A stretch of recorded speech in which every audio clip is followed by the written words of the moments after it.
আসসালামু আলাইকুম সবাইকে অনেক অনেক স্বাগতম জানাচ্ছি এসএসসি ২৬ এর জন্য রেকর্ড করা বায়োলজি ওয়ান শট ক্লাসে। তো আজকের ক্লাসে যে অধ্যায়টা নিয়ে আলোচনা হবে সেটা হচ্ছে তোমাদের বায়োলজি বইয়ের চ্যাপ্টার 3 অর্থাৎ কোষ বিভাজন। খুব ছোট্ট একটা চ্যাপ্টার এবং তোমাদের অনেকেরই এই চ্যাপ্টারটা নিয়ে খুব একটা সমস্যা নাই। তারপরেও এই পুরা ক্লাসটা দেখতে থাকো এবং এই ক্লাসে আমি যা যা পড়াবো সেইখান থেকে কিন্তু তোমরা এসএসসি ২৬-এ বোর্ড পরীক্ষাতে কমন পাবা। সো তোমাদের সাথে আছি তোমাদের মাহি ভাইয়া, পড়াশোনা করছি ঢাকা বিশ্ববিদ্যালয়ে। আজকে এই পুরা অধ্যায়ে যা যা করাবো এখান থেকে ইনশাল্লাহ তুমি সবকিছু কমন পাবা। সো আসো আমরা ক্লাসটাতে চলে যাই। তো কোষ বিভাজন এর প্রকারভেদ তোমরা ছোটবেলা থেকে জানো। কোষ বিভাজন আসলে ৩ প্রকার, যদি এখানে ২ প্রকার বলা আছে। তো কোষ বিভাজন আসলে আরো একটা টাইপ আছে যেটা অনুন্নত বিভিন্ন প্রাণীতে দেখা যায়, সেটার নাম হচ্ছে অ্যামাইটোসিস। অ্যামাইটোসিস। তাহলে কোষ বিভাজন কত প্রকার হচ্ছে বলো তো ভাইয়া? কোষ বিভাজন হচ্ছে মোট ৩ প্রকার। একটা হচ্ছে অ্যামাইটোসিস, মাইটোসিস অ্যান্ড মিওসিস বা মায়োসিস। তো এই ৩ ধরনের কোষ বিভাজনের মধ্যে অ্যামাইটোসিসকে আমরা একটি স্পেশাল নামে ডাকি। এটাকে আমরা বলতে পারি প্রত্যক্ষ কোষ বিভাজন। প্রত্যক্ষ কোষ বিভাজন।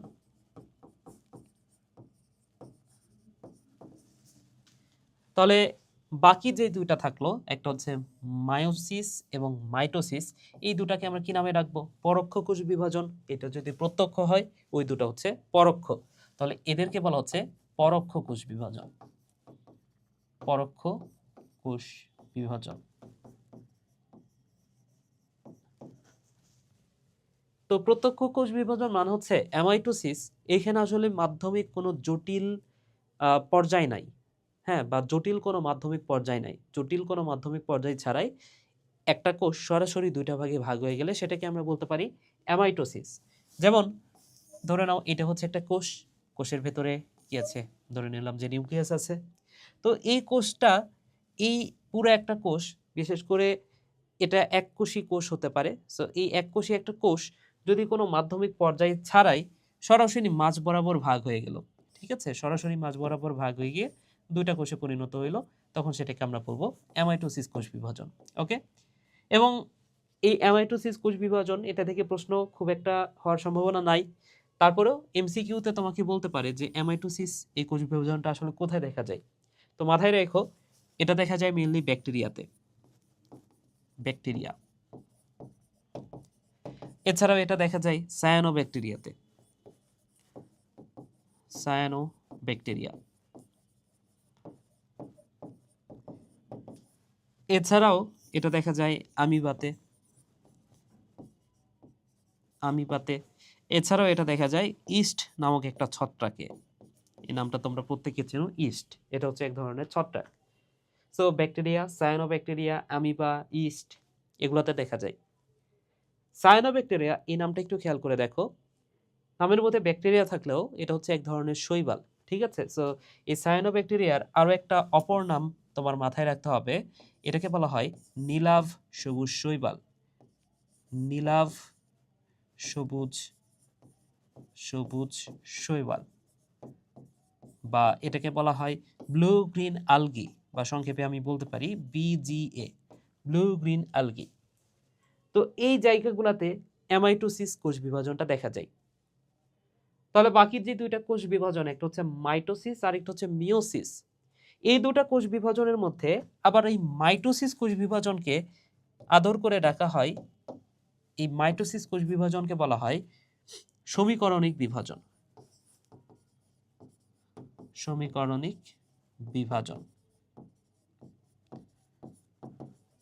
আর এই মিওসিস কোষ বিভাজনকে আবার বলা হয় হ্রাসমূলক বিভাজন। এটাকে বলা হয় হ্রাসমূলক বিভাজন। হ্রাসমূলক বিভাজন। তো সমীকরণিক বিভাজন এখানে আসলে ক্রোমোজোমের সমীকরণটা বা ক্রোমোজোমের সংখ্যাটা বজায় থাকে। হ্যাঁ, অর্থাৎ মাতৃকোষ এবং অপত্য কোষের ক্রোমোজোম সংখ্যা সমান থাকে। আর হ্রাসমূলক কোষ বিভাজন বুঝতে পারতেছো, এখানে ক্রোমোজোম সংখ্যা যেটা সেটা হ্রাস ঘটে, অর্থাৎ ক্রোমোজোম সংখ্যা অর্ধেক হয়ে যায়। আমরা সামনের দিকে সেটা বুঝতে পারবো।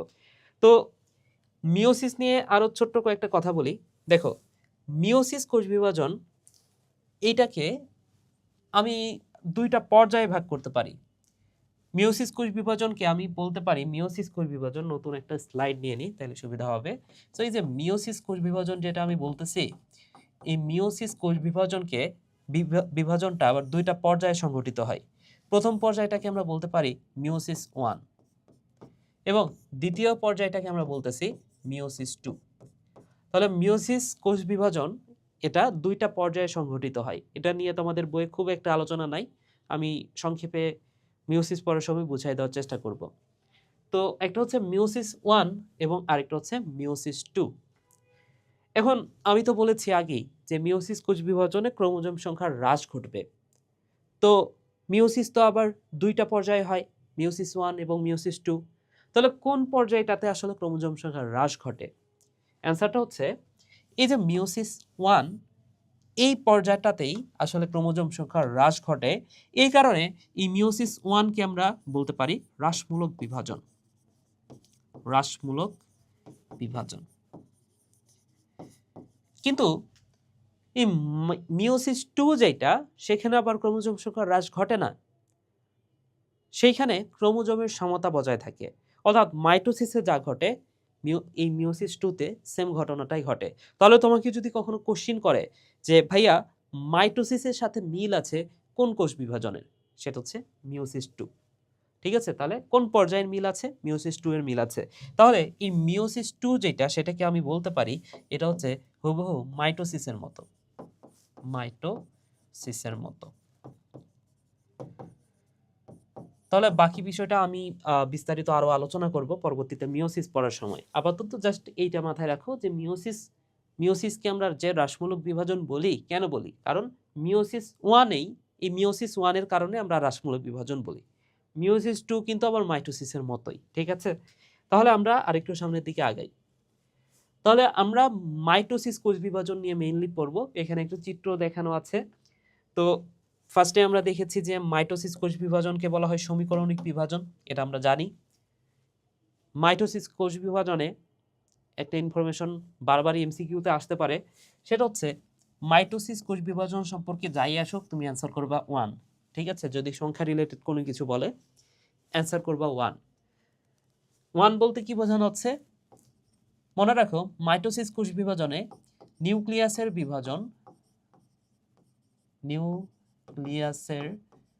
বিভাজন হয় কয়বার?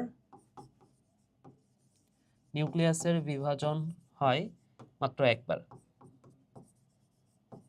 তাহলে একবার নিউক্লিয়াসের বিভাজন হয়। যদি বলতো যে ক্রোমোজোমের বিভাজন কতবার হয়, যদি বলা হয় ভাইয়া ক্রোমোজোমের বিভাজন হয় কতবার? একবার। তাহলে একবার ক্রোমোজোমের বিভাজন হয়। এছাড়াও যদি বলা হয় যে সাইটোপ্লাজমের বিভাজন কতবার হয়,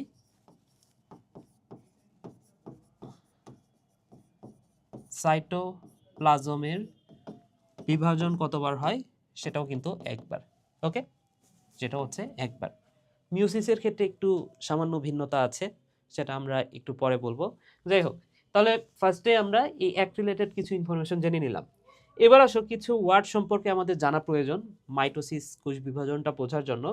যেমন তুমি এই মাইটোসিসটা পড়তে গেলে বেশ কিছু ওয়ার্ড তোমার ঝামেলা তৈরি করতে পারে। যেমন তোমাকে তোমার বইয়ে আছে ক্যারিওকাইনেসিস, ক্যারিওকাইনেসিস।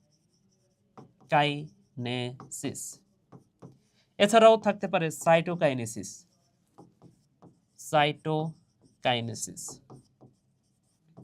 এই ওয়ার্ডগুলা আসলে কি মিন করে? তো নামটাই যদি খেয়াল করে দেখো, নামের শেষ অংশে আছে সিস।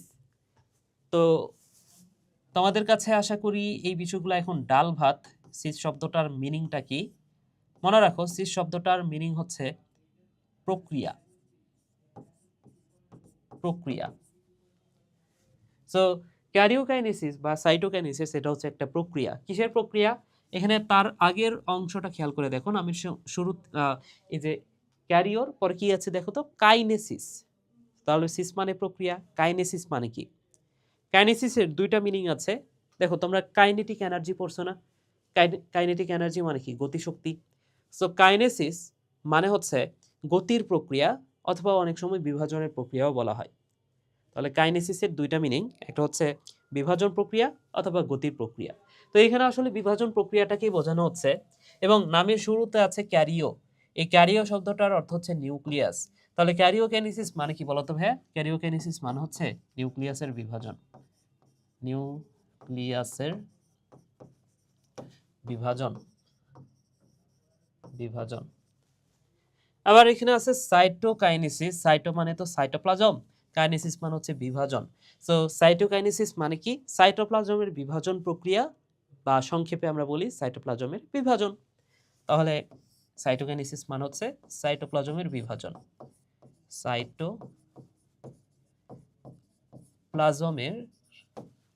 বিভাজন। তো ব্যাপারটা খুবই সিম্পল। দেখো আমরা কি করতে চাই? একটা কোষকে দুইটা ভাগে ভাগ করতে চাই, তাই তো? এখন একটা কোষের ভেতরে আছেটা কি? একটা কোষের ভেতরে এই যে এটা একটা কোষ, এই কোষের মাঝখানে থাকে একটা নিউক্লিয়াস, তাই তো? সো এই কোষের মাঝখানে এই যে এটা হচ্ছে একটা নিউক্লিয়াস।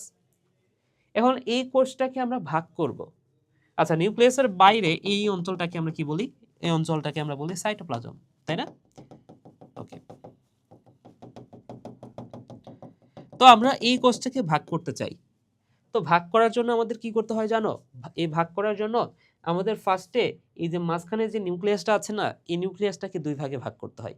আমরা চাইলেই এটাকে দুই ভাগে ভাগ করে ফেলতে পারি না।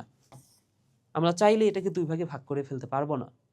যদি ভাগ করে ফেলতে পারি তাহলে সেটাকে আমরা মাইটোসিস বলবো না, সেটাকে আমরা বলি অ্যামাইটোসিস, যদি সরাসরি দুইটা ভাগে ভাগ হয়ে যায়।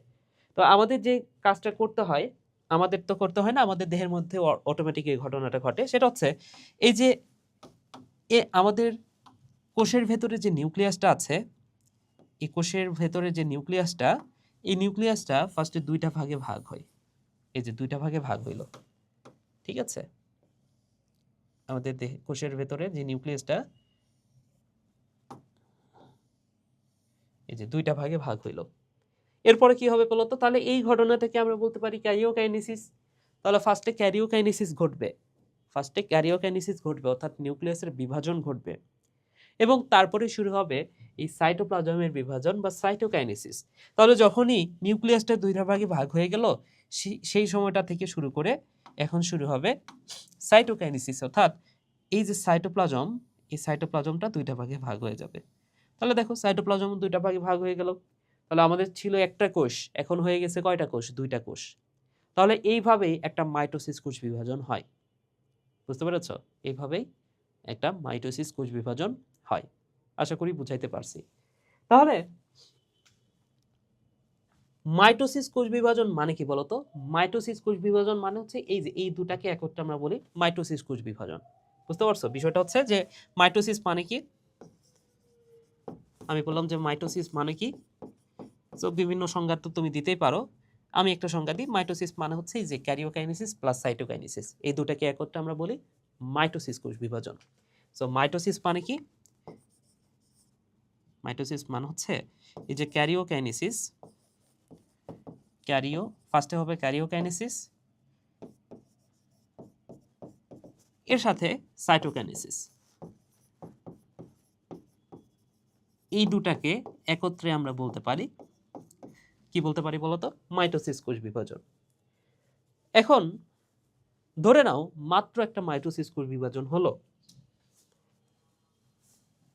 ধরে নাও এই যে একটা কোষ দুইটা কোষে পরিণত হইলো, তার মানে কি? এটাকে আমরা বলতে পারি মাইটোসিস কোষ বিভাজন।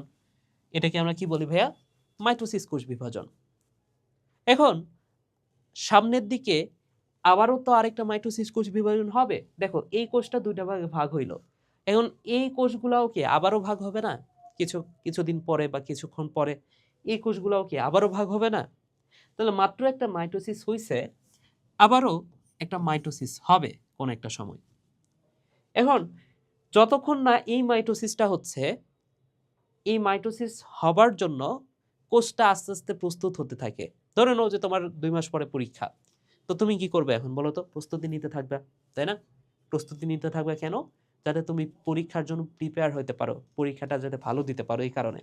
তো মাত্র একটা মাইটোসিস হইল, আবার একটা মাইটোসিস হবে। এই যে এই মাইটোসিসটা হওয়ার জন্য এই কোষটাকে একটা প্রস্তুতির মধ্যে দিয়ে যাইতে হয়। হ্যাঁ, অনেক জিনিস, যেই জিনিসগুলো তৈরি করতে হবে, হ্যাঁ, তোমার কোষ বিভাজনের জন্য যে জিনিসগুলো দরকার সেগুলো তৈরি করতে হবে, ডিএনএ ডাবল করতে হবে, এই টাইপের বিষয়গুলো করতে হবে, ঠিক আছে? তো প্রস্তুতি নিতে থাকে একটা কোষ। তাহলে এই দুইটা মাইটোসিসের মাঝখানে যে সময়টা, এই সময়টার এই সময়টার মধ্যে কোষ কি করে বলতো? একটা প্রস্তুতি নেয়। কিসের প্রস্তুতি? মাইটোসিস করার জন্য প্রস্তুতি নেয়। তাহলে এই এই সময়টাকে আমরা বলতে পারি ইন্টারফেস। কি নামে ডাকি আমরা? ইন্টারফেস। আই মানে হচ্ছে ইন্টারফেস, ইন্টারফেস। তো এখানে নামের শেষ অংশে আছে ফেজ। এই ফেজ মানে হচ্ছে দশা, ফেজ মানে হচ্ছে দশা। ইন্টার মানে হচ্ছে মাঝের। তোমরা এসএসসিতে আছো, এসএসসির পরে কোথায় যাবা? ইন্টারমিডিয়েটে যাবা। তাহলে ইন্টারমিডিয়েট মানে কি? দেখো, তুমি এসএসসি দিছো এবং এইচএসসি দিবা, এই দুটার মাঝখানের যে সময়টা সেটাকে আমরা বলি ইন্টারমিডিয়েট। তাহলে ইন্টার মানে হচ্ছে মাঝের পর্যায়। তাহলে ইন্টারফেস মানে কি বলতো? মধ্যবর্তী দশা। ইন্টারফেস মানে হচ্ছে মধ্যবর্তী দশা। সো এই যে ইন্টারফেস, এই ধাপে আসলে কি ঘটে বলতো? এই ধাপে একটা কোষ প্রস্তুতি নিতে থাকে। ইন্টারফেস ধাপে কি ঘটে বলতো? একটা কোষ পরবর্তী বিভাজনের জন্য প্রস্তুতি নিতে থাকে, তাই না? এই যে মাত্র একটা বিভাজন হয়েছে, পরবর্তী যে বিভাজনটা হবে তার জন্য কোষটাকে প্রস্তুতি নিতে হবে। তাহলে এটা কোন ধাপে নিবে প্রস্তুতিটা? ইন্টারফেস দশায়, ঠিক আছে? সো এই ধাপে কি হয় বলতো? এই দশায় কোষ পরবর্তী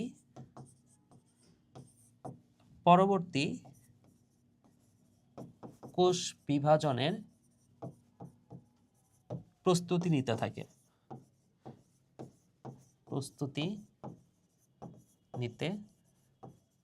থাকে, ঠিক আছে? তাহলে এই যে ইন্টারফেজ আর মাইটোসিস, এই ঘটনাটা কিন্তু আস্তে আস্তে ঘটতেই থাকে, ঠিক আছে? ধরে নাও যে একটা কোষ মাত্র বিভাজিত হইল, এখন এই কোষটা প্রস্তুতি নিয়ে আবার বিভাজিত হবে, এই কোষটা আবার প্রস্তুতি নিবে, আবার বিভাজিত হবে, তাই না? সো বিষয়টা হচ্ছে যে মাইটোসিস মাত্র ঘটলো, আবার ঘটবে ইন্টারফেস, আবার মাইটোসিস ঘটলো, আবার ঘটবে ইন্টারফেস, আবার মাইটোসিস ঘটলো, আবার ঘটবে ইন্টারফেস। তো এইভাবে বিষয়টা চলতেই থাকবে। একবার কোষ প্রস্তুতি নিবে, তারপরে বিভাজন হবে, আবার প্রস্তুতি নিবে, আবার বিভাজন হবে। তো এই ঘটনাটাকে বলা হয় কোষ চক্র। তোমাদের বইয়ে হয়তোবা কোষ চক্র নিয়ে তেমন কোনো আলোচনা নাই, তারপরে তুমি জাস্ট মাথায় রাখো এই যে চক্রটা, একবার মাইটোসিস, একবার ইন্টারফেস, একবার মাইটোসিস, একবার ইন্টারফেস, এই ঘটনাটাকে বলা হচ্ছে কোষ চক্র। তো তোমাদের বইয়ে হয়তোবা এটা নাই। সো এই যে ইন্টারফেস দশায়, এই ইন্টারফেস দশাকে আমরা কি বলতে পারি বলতো? এখানে যেহেতু পরবর্তী কোষ বিভাজনের জন্য কোষটা যে প্রস্তুতি নিচ্ছে, তাহলে ইন্টারফেস দশাকে আমরা কি নামে ডাকতে পারি? আমরা বলতে পারি এটা হচ্ছে প্রস্তুতিমূলক দশা। ইন্টারফেস দশাকে আমরা বলতে পারি এটা হচ্ছে প্রস্তুতিমূলক দশা, প্রস্তুতিমূলক দশা। এছাড়াও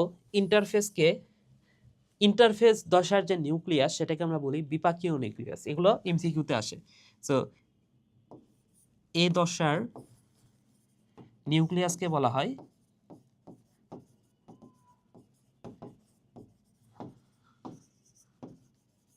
হয় বিপাকীয় নিউক্লিয়াস। ঠিক আছে ভাইয়ারা? ওকে, ঠিক আছে। সো ইন্টারফেস তো বুঝলাম।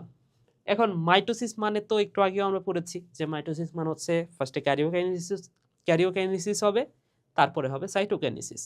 তো এই ক্যারিওকাইনেসিসটা কিভাবে হয় সেটা আমাদের একটু বোঝা দরকার, ঠিক আছে? সো ক্যারিওকাইনেসিস,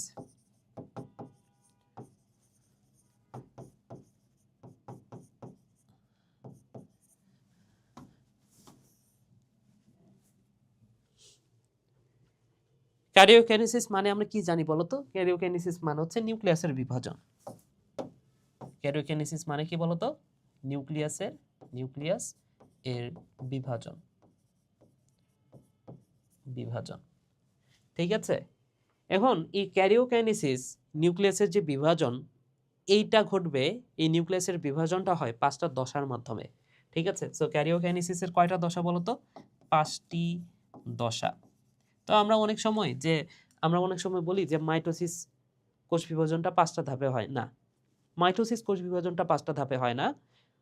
ক্যারিওকাইনেসিস যে মানে ওই যে prophase, prometaphase, metaphase, anaphase, telophase, এই যে 5টা ধাপ বা 5টা দশা, আমরা অনেক সময় মনে করি যে মাইটোসিস মনে হয় এটাই, এই 5টাই ধাপ বা এই 5টা দশা। কিন্তু আসলে এই 5টা দশার মাধ্যমে নিউক্লিয়াসের বিভাজনটা হয়। তখন পর্যন্ত কিন্তু সাইটোপ্লাজমের বিভাজনটা হয় নাই। সো সাইটোপ্লাজমের বিভাজনটা হইলে তখন আমরা বলতে পারবো সেটা হচ্ছে মাইটোসিস কোষ বিভাজন। তো ফার্স্টে আমাদের নিউক্লিয়াসের বিভাজনটা করতে হবে এবং এই নিউক্লিয়াসের বিভাজনের জন্য বা ক্যারিওকাইনেসিসের 5টা দশা আছে। সো 5টা দশা কি কি? এক নম্বর হচ্ছে প্রোফেজ, প্রোফেজ, 2 নম্বর হচ্ছে প্রোমেটাফেজ,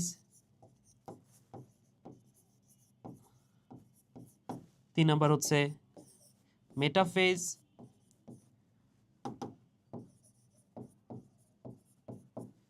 4 নম্বর অ্যানাফেজ এবং 5 নম্বর হচ্ছে telophase. Telophase, prophase, prometaphase, metaphase, anaphase and telophase. তো প্রত্যেকটা নামের মধ্যে দেখো, প্রত্যেকটা নামের মধ্যে কি আছে? ফেজ। তো ফেজ মানে আমরা কি জানি বলো তো? ফেজ মানে হচ্ছে দশা। ফেজ মানে হচ্ছে দশা। এখন নামের শুরুতে যা আছে সেটার মিনিং যদি জানি তাহলে আমরা খুব ইজিলি বুঝতে পারবো যে কোনটা দ্বারা কি বোঝাচ্ছে। তো বায়োলজিতে প্রো শব্দটার অর্থ হচ্ছে খারাপ বা শুরু বা আদি, এই টাইপের মিনিং বোঝায়। ঠিক আছে, তো এখানে প্রো শব্দটা দ্বারা শুরু শুরু শব্দটা বুঝাইছে। ঠিক আছে, তো প্রো মানে হচ্ছে শুরু। তাহলে টেলো মানে কি বুঝতে পারতেছো? শেষ। টেল মানে কি? লেজ। তো একটা গরুর লেজ কি সামনে থাকে না পেছনে থাকে? শেষে থাকে, তাই না? সো একটা গরুর লেজ থাকে শেষে, তার মানে কি এই টেলোফেজ, এটা হচ্ছে শেষ দশা। বুঝতেই পারতেছো? এখন এই যে মেটা, এই 5টা ধাপের ঠিক মাঝখানে কি আছে দেখো তো? মেটাফেজ আছে। তাহলে মেটা মানে হচ্ছে মাঝে, অর্থাৎ মাঝের দশাটাকে আমরা বলি মেটাফেজ। প্রো আর মেটার মাঝখানে আবার কি আছে? প্রোমেটাফেজ, শুরু মাঝের দশা। আর অ্যানা মানে হচ্ছে গতি। সো অ্যানাফেজ মানে হচ্ছে গতি দশা। তাহলে এই হচ্ছে ক্যারিওকাইনেসিসের 5টা দশা। তো এই মাইটোসিস কোষ বিভাজনটা আমি আমার মতো করে একটু বোঝানোর চেষ্টা করি। হ্যাঁ, ঠিক আছে। তো এই যে 5টা যে দশা আমরা পড়লাম, এই 5টা দশা ফার্স্টে আমি একটু লিখে নিই এবং সবগুলো সম্পর্কে আমরা পড়ব তারপরে। সো ফার্স্টে হচ্ছে prophase, prophase, then prometaphase,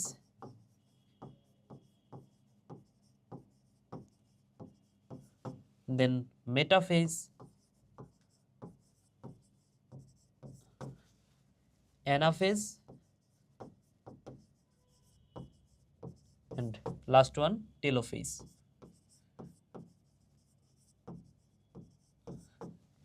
So এই সবগুলা নিয়ে আমরা এবার পড়ব। Prophase, prometaphase, metaphase, anaphase and telophase.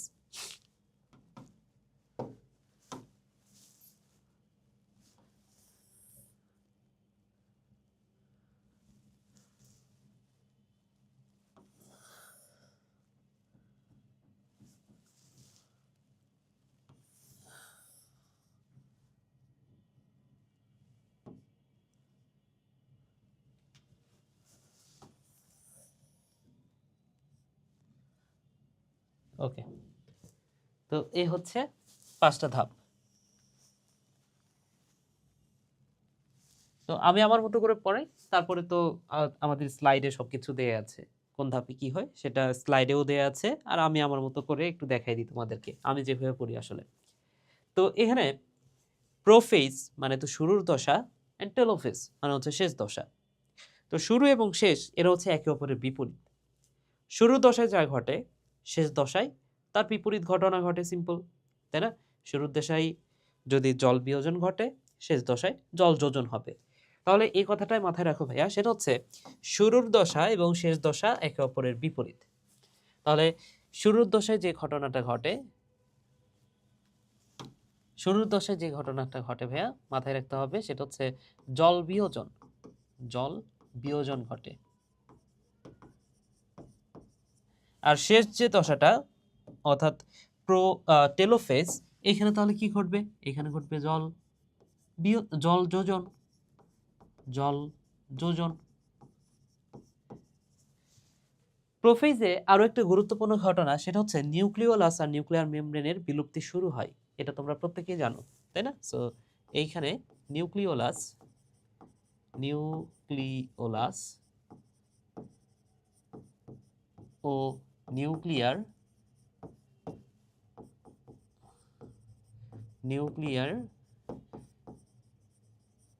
মেমব্রেনের বিলুপ্তি শুরু হয়,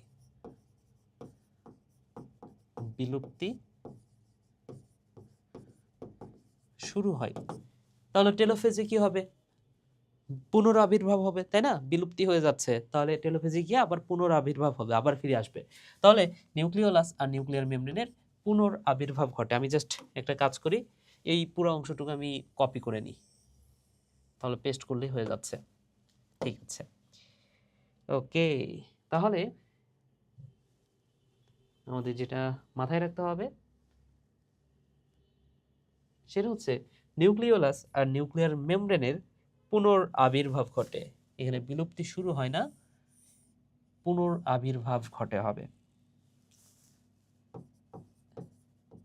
পুনরাবির্ভাব ঘটে।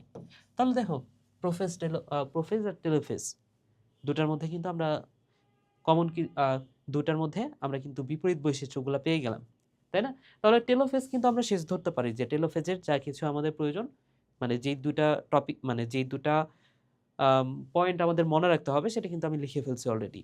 ঠিক আছে, প্রোফেজ সম্পর্কে আমাদের আরো দু একটা কথা মনে রাখতে পারলে ভালো, সেটা হচ্ছে প্রোফেজ ধাপটা হচ্ছে সবচেয়ে দীর্ঘস্থায়ী ধাপ। ঠিক আছে, সো এটা হচ্ছে সবচেয়ে দীর্ঘস্থায়ী দশা, এটা হচ্ছে দীর্ঘস্থায়ী দশা। এবং তোমাদের আরেকটা বিষয় ফার্স্টে পড়ানোর প্রয়োজন, আমি সেটা পড়াতে ভুলে গেছি, এখন একটু পড়াইতে। দেখো, তোমাদের বই যখন পড়ছো তোমরা এই টাইপের ওয়ার্ডগুলো পড়ছো না? দেখো তো ওয়ার্ডগুলোর মধ্যে মিল পাও কিনা। একটা হচ্ছে ক্রোমাটিন, একটা হচ্ছে ক্রোমোজোম, এবং আরেকটা হচ্ছে ক্রোমাটিড। এই তিনটা ওয়ার্ডের মধ্যে মিল পাচ্ছ কিনা দেখো তো ভাই। একটা হচ্ছে ক্রোমাটিন, ক্রোমোজোম এবং আরেকটা হচ্ছে ক্রোমাটিড। তো এখানে নামের শেষ অংশে আছে টিন, এটা আরএফএল এর কোনো ভাঙ্গা টিন না। এই টিন কথাটার অর্থ হচ্ছে সুতা, তাহলে ক্রোমাটিন মানে কি? সুতা। এবং নামের শুরুতে আছে ক্রম, তো এটা গুগল ক্রম না, এই ক্রম কথাটার অর্থ হচ্ছে রং। সো ক্রম কথাটার অর্থ কি ভাইয়া? ক্রম কথাটার অর্থ হচ্ছে রং। তাহলে ক্রোমাটিন মানে কি? রঙিন সুতা। শেষ অংশে আছে জোম, এই জোম বা সোমা শব্দটার অর্থ হচ্ছে বস্তু, বস্তু। তো ক্রোমোজোম মানে কি? ক্রোমোজোম মানে হচ্ছে রঙিন বস্তু। এবং আরেকটা ওয়ার্ড হচ্ছে ক্রোমাটিড। তো বিষয়টা হচ্ছে তিনটা বিষয় কি সেম? একই জিনিস বোঝাচ্ছে? হ্যাঁ, একই জিনিসের তিনটা ভিন্ন রূপ বোঝাচ্ছে। দেখো এখানে আমরা দেখেছি যে ক্রোমাটিন মানে হচ্ছে রঙিন সুতা। তো আমরা যখন একটা কোষ আঁকাই, ধরে নাও এটা হচ্ছে একটা কোষ, কোষের ভেতরে যখন নিউক্লিয়াসটা আঁকাই, এটা হচ্ছে নিউক্লিয়াস। নিউক্লিয়াসের ভেতরে আমরা এরকম পেঁচানো সুতার মতো একটা অংশ আঁকাই না? দেখো তো, যে পেঁচানো সুতার মতো, এটাকে আমরা কি বলি? এটাই তো ক্রোমাটিন জালিকা। কেন? কারণ এটা দেখতে সুতার মতো। ক্রোমাটিন মানেই তো রঙিন সুতা, যেহেতু দেখতে রঙিন সুতার মতো, এই কারণে এটাকে আমরা বলি ক্রোমাটিন। কিন্তু কোষ বিভাজনের সময় জল বিয়োজনের কারণে এই রঙিন সুতার মতো দেখতে অংশগুলাই এরকম আকার ধারণ করে। দেখো, এমন আকার ধারণ করে। এই চিত্রটা নিশ্চয়ই তোমাদের সাথে পরিচিত, তাই না? তোমাদের কাছে অনেক বেশি পরিচিত। তাহলে এই যে সুতার মতো দেখতে যে জিনিসটা, সেটাই কিন্তু এমন আকার ধারণ করতেছে। তাহলে ক্রোমাটিনগুলা খাটো এবং মোটা হয়ে ক্রোমোজোমের রূপ নিছে। এটাকে আমরা বলি ক্রোমোজোম। এবং এই ক্রোমোজোমটাকে আমি যদি এবার মাঝ বরাবর ভাগ করি তাহলে কি হবে দেখো তো ভাইয়া। আমি যদি একটা কাজ করি, এই ক্রোমোজোমটাকে আমি আর রাখবো না, এটাকে আমি মাঝ বরাবর ভাগ করে ফেলবো। তবে সেন্ট্রোমিয়ার ব্যতীত এই যে এইখানে মাঝখানের যে অঞ্চলটা সেটার নাম হচ্ছে সেন্ট্রোমিয়ার। এটা হচ্ছে ভাইয়া সেন্ট্রোমিয়ার। মিয়ার, এখানে নামের শেষ অংশ আছে মিয়ার। এই মিয়ার কথাটার অর্থ হচ্ছে অংশ। মিয়ার কথাটার অর্থ হচ্ছে অংশ। সেন্ট্রো মানে হচ্ছে সেন্টার। তাহলে এই পুরা বস্তুটার সেন্টার তো এইটাই, তাই না? তাহলে এই কারণে এটাকে আমরা বলতে পারি সেন্ট্রোমিয়ার। তো এই সেন্ট্রোমিয়ারটাকে আমরা ভাগ করব না, সেন্ট্রোমিয়ার যেমন আছে তেমনই রাখবো। তাহলে সেন্ট্রোমিয়ার এই অবস্থায় আছে, আমি এই অবস্থাতে রাখলাম। কিন্তু সেন্ট্রোমিয়ার ব্যতীত বাকি যে দুইটা বাহু, এই দুইটা বাহুকে আমি দুই ভাগে ভাগ করে ফেলবো। জাস্ট দুই ভাগে ভাগ করে ফেললাম। বিষয়টা হচ্ছে এমন যে এটা হচ্ছে কলম, এই কলমের মাঝ বরাবর আমি ভাগ করে ফেললাম। ঠিক আছে? সো যদি আমি দুইটা ভাগে ভাগ করে ফেলি তাহলে এখানে দুইটা অংশ পাবো, এই যে একটা অংশ, এই যে একটা অংশ। নিচের বাহুটাকেও যদি দুইটা ভাগে ভাগ করে ফেলি তাহলে এই যে একটা অংশ, এই যে একটা অংশ, দুইটা অংশ, তাই না? তাহলে এইটা, এই গঠনটাকে আমরা বলবো ক্রোমাটিড। এবং ওখানে দুইটা ক্রোমাটিড আছে। দুইটা ক্রোমাটিড কোনটা কোনটা দেখো, এই যে এই পুরাটা একটা ক্রোমাটিড, এই পুরাটা একটা ক্রোমাটিড। তাহলে এখানে কয়টা ক্রোমাটিড আছে? ক্রোমাটিড আছে কিন্তু দুইটা, এই কথাটা মাথায় রেখো ভাইয়া। ঠিক আছে? তাহলে এখানে কয়টা ক্রোমাটিড আছে? এখানে আছে দুইটি ক্রোমাটিড, দুইটি ক্রোমাটিড। ক্রোমাটিড। সো ক্রোমাটিডের সংজ্ঞাটা তাহলে কি হতে পারে? ক্রোমোজোম, সেন্ট্রোমিয়ার ব্যতীত ক্রোমোজোমের দুইটা বাহু যদি লম্বালম্বিভাবে দুই ভাগে ভাগ হয়ে যায় সেটাকে আমরা বলতে পারবো ক্রোমাটিড। ঠিক আছে? তাহলে এই ক্রোমাটিডে যে পরিণত হবে সেটা ঘটে কিন্তু প্রোফেজ ধাপে। দেখো এখানে জল বিয়োজন শুরু হয়েছে, আর জল বিয়োজন শুরু হওয়া মানে কি ক্রোমোজোমগুলা খাটো এবং মোটা হতে থাকে। তাহলে এটাও একটা বৈশিষ্ট্য লেখা যায় যে ক্রোমোজোমগুলা খাটো এবং মোটা হওয়া শুরু করে, এটাও একটা বৈশিষ্ট্য লেখা যায়। ঠিক আছে? সো এইখানে আরো একটা বৈশিষ্ট্য আমি লিখতে পারি, সেটা হচ্ছে দেখো অনেকগুলো বৈশিষ্ট্য কিন্তু লিখে ফেলতেছি আস্তে আস্তে। তাহলে ক্রোমোজোমগুলো যেহেতু জল বিয়োজন হচ্ছে, ক্রোমোজোমগুলো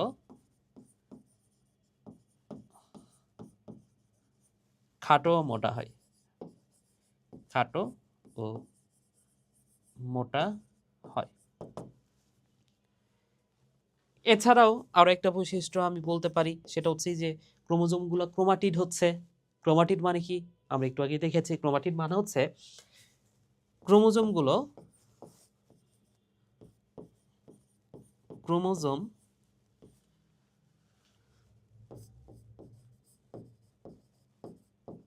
সেন্ট্রোমিয়ার ব্যতীত, তাহলে ক্রোমোজোম সেন্ট্রোমিয়ার ব্যতীত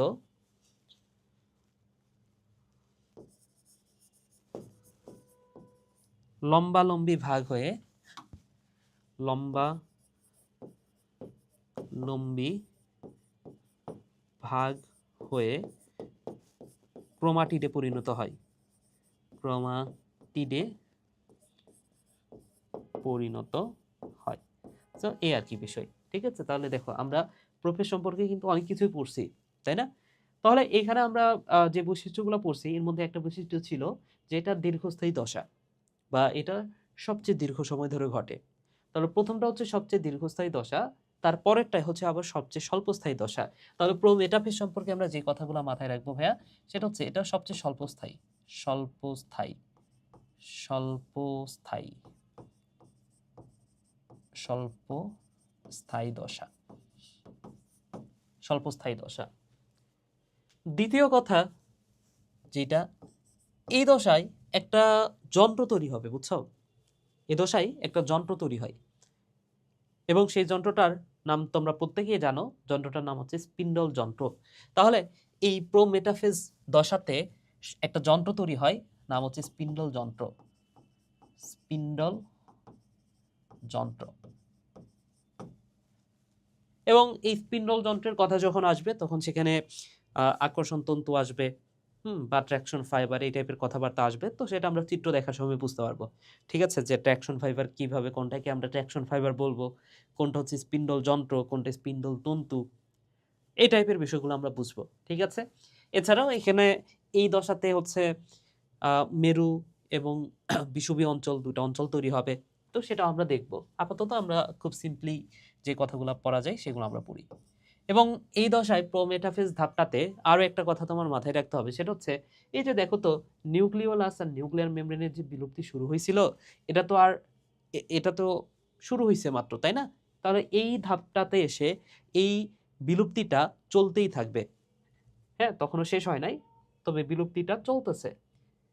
সো যে কথাটা তোমার মাথায় রাখতে হবে সেটা হচ্ছে ভাইয়া, এইখানে এসে এই যে নিউক্লিওলাস আর নিউক্লিয়ার মেমব্রেনের বিলুপ্তি যে শুরু হয়েছিল, এই বিলুপ্তিটা ঘটবে এইখানে, ঘটে বা ঘটতে থাকে, ঘটতে থাকে। এইখানে তোমরা অনেকে অনেক বেশি কনফিউজড হয়ে যাও এবং পরীক্ষাতেও স্যাররা এই কারণে এটা বেশি বেশি করে দেয়। ঠিক আছে, তোমাকে যদি কখনো প্রশ্ন করে যে নিউক্লিওলাস এবং নিউক্লিয়ার মেমব্রেনের বিলুপ্তি শুরু হয় কোন ধাপে, তুমি অ্যান্সার করবে প্রোফেজে। যদি বলে নিউক্লিওলাস আর নিউক্লিয়ার মেমব্রেনের বিলুপ্তি ঘটে বা ঘটতে থাকে, তাহলে সেটা হচ্ছে মেটাফেজে। মেটাফেজে কি ঘটে একটু পরে দেখতেছি আমরা। এবার আসো মেটাফেজ। আমি মেটাফেজকে মেটাফেজ না বলে আমি বলি মোটাফেজ। কেন জানো? কারণ এই ধাপটাতে দেখো, প্রোফেজ ধাপটাতে শুরুর যে দশাটা, সেখানে ক্রোমোজোমগুলা খাটো এবং মোটা হয়। জল বিয়োজনের কারণে ক্রোমোজোমগুলা খাটো এবং মোটা হয়। কিন্তু তোমাকে যদি বলে যে সবচেয়ে বেশি মোটা এবং খাটো হয় কোন ধাপে, মেটাফেজ। এই কারণে মেটাফেজকে আমি মেটাফেজ না বলে আমি বলি মোটাফেজ। তাহলে মেটাফেজ ধাপটাতে কি হয় বলতো? এখানে ক্রোমোজোমগুলো গুলো সবচেয়ে বেশি মোটা ও খাটো হয়, সবচেয়ে বেশি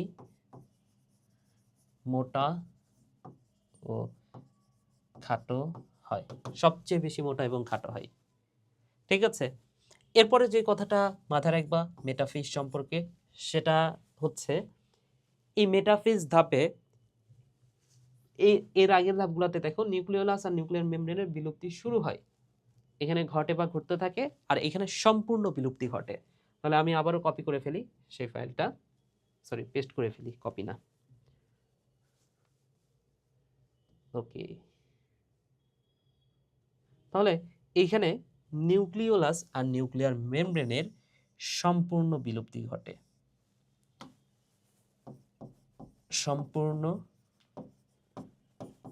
বিলুপ্তি ঘটে। এই কথাগুলা তোমার মাথায় রাখতে হবে। ঠিক আছে ভাই? তাহলে আমি আবার একটু নোট করে দিই। দেখো, এখানে বিলুপ্তি শুরু হইলো, এখানে ঘটে বা ঘটতে থাকলো, আর এইখানে সম্পূর্ণ বিলুপ্তি হয়ে গেল। তাহলে এই হচ্ছে তিনটা কথা, এই তিনটা বিষয় একটু মাথায় রাখতে হবে। আচ্ছা, দেন মেটাফেজ সম্পর্কে আর কি মনে রাখবা? মেটাফেজ সম্পর্কে যেটা মাথায় রাখতে হবে সেটা হচ্ছে সবচেয়ে বেশি মোটা এবং খাটো হইল, সম্পূর্ণ বিলুপ্তি হইল এবং সম্পূর্ণ বিভক্ত হয়। ঠিক আছে, সম্পূর্ণ বিভক্ত হয়। কি বিভক্ত হয়? সেন্ট্রোমিয়ার। তাহলে সেন্ট্রোমিয়ারটা সম্পূর্ণ বিভক্ত হয়। আচ্ছা, এটা তোমাদের বই আসলে কি বলা আছে সেটা আমি একটু দেখে নিই, কারণ আমি যেটা বলতেছি এটা হচ্ছে একটু হায়ার লেভেলের বই থেকে। ঠিক আছে,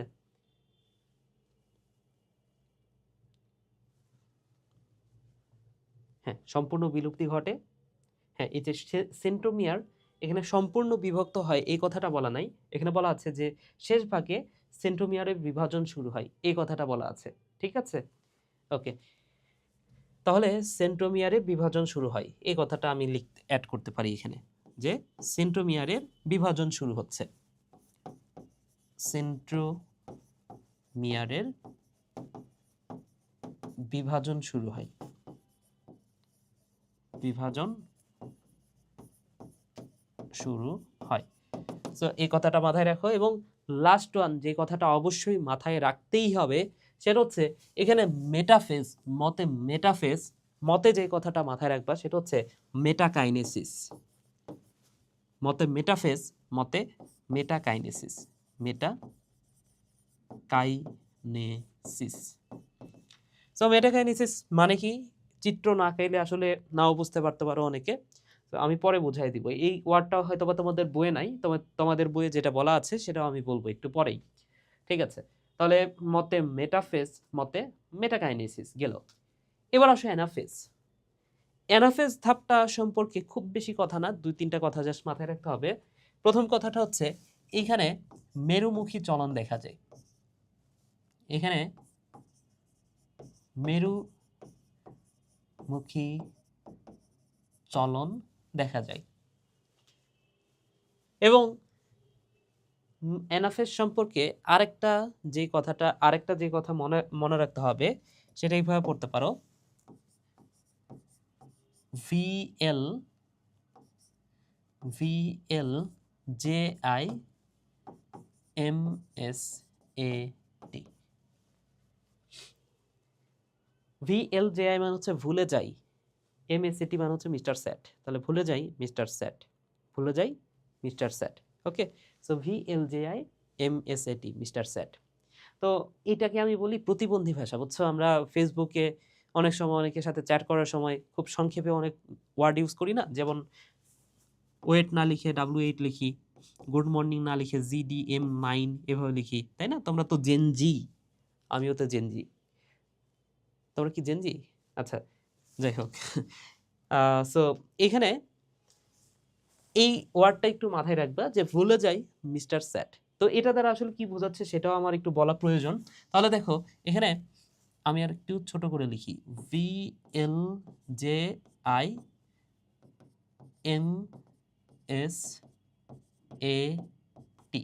MSAT। সো এখানে এম মান হচ্ছে মেটাসেন্ট্রিক, মেটাসেন্ট্রিক। এস মান হচ্ছে সাবমেটাসেন্ট্রিক,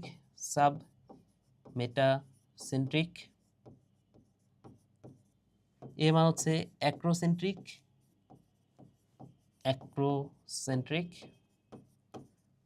টি মান হচ্ছে টেলোসেন্ট্রিক।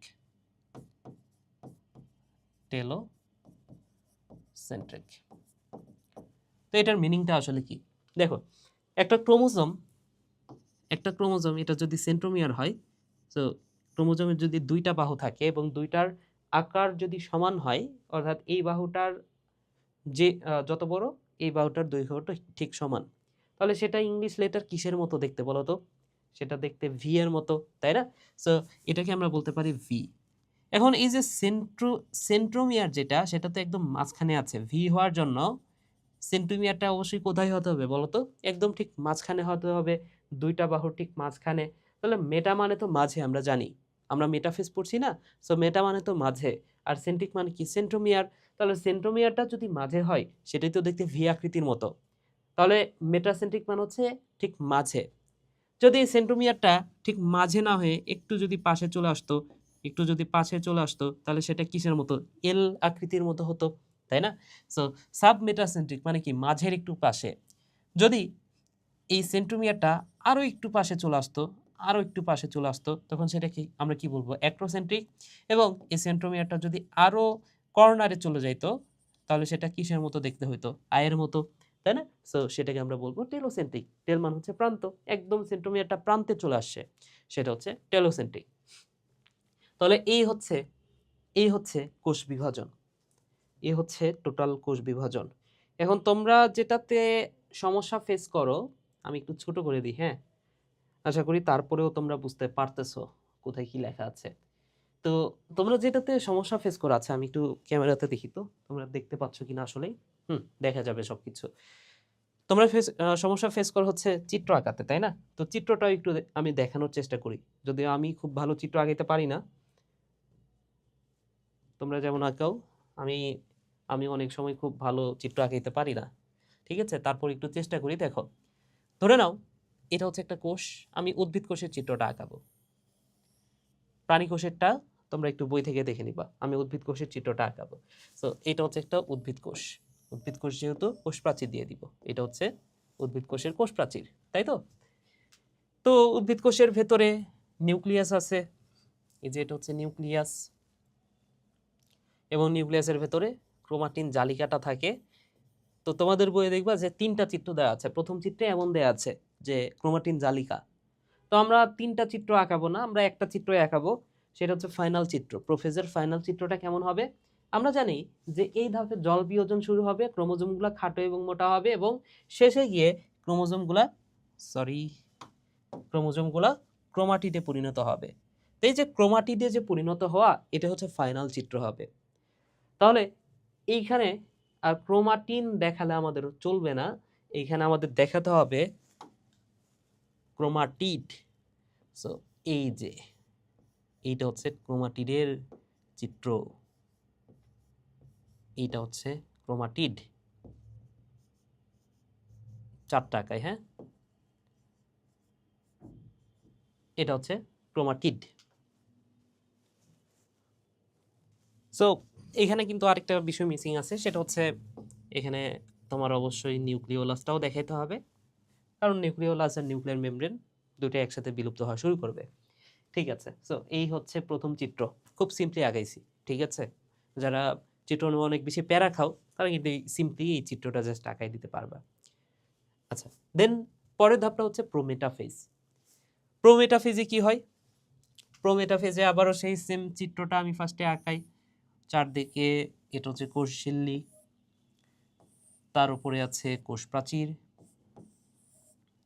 এই যে এটা হচ্ছে কোষ প্রাচীর, এবং এইখানে একটা স্পেশাল জিনিসের আবির্ভাব ঘটে, সেটা হচ্ছে স্পিন্ডল যন্ত্র, তাই না? তো স্পিন্ডল যন্ত্রটা আমাদের আঁকাতে হবে এখন। এই যে এইটা হচ্ছে স্পিন্ডল যন্ত্র।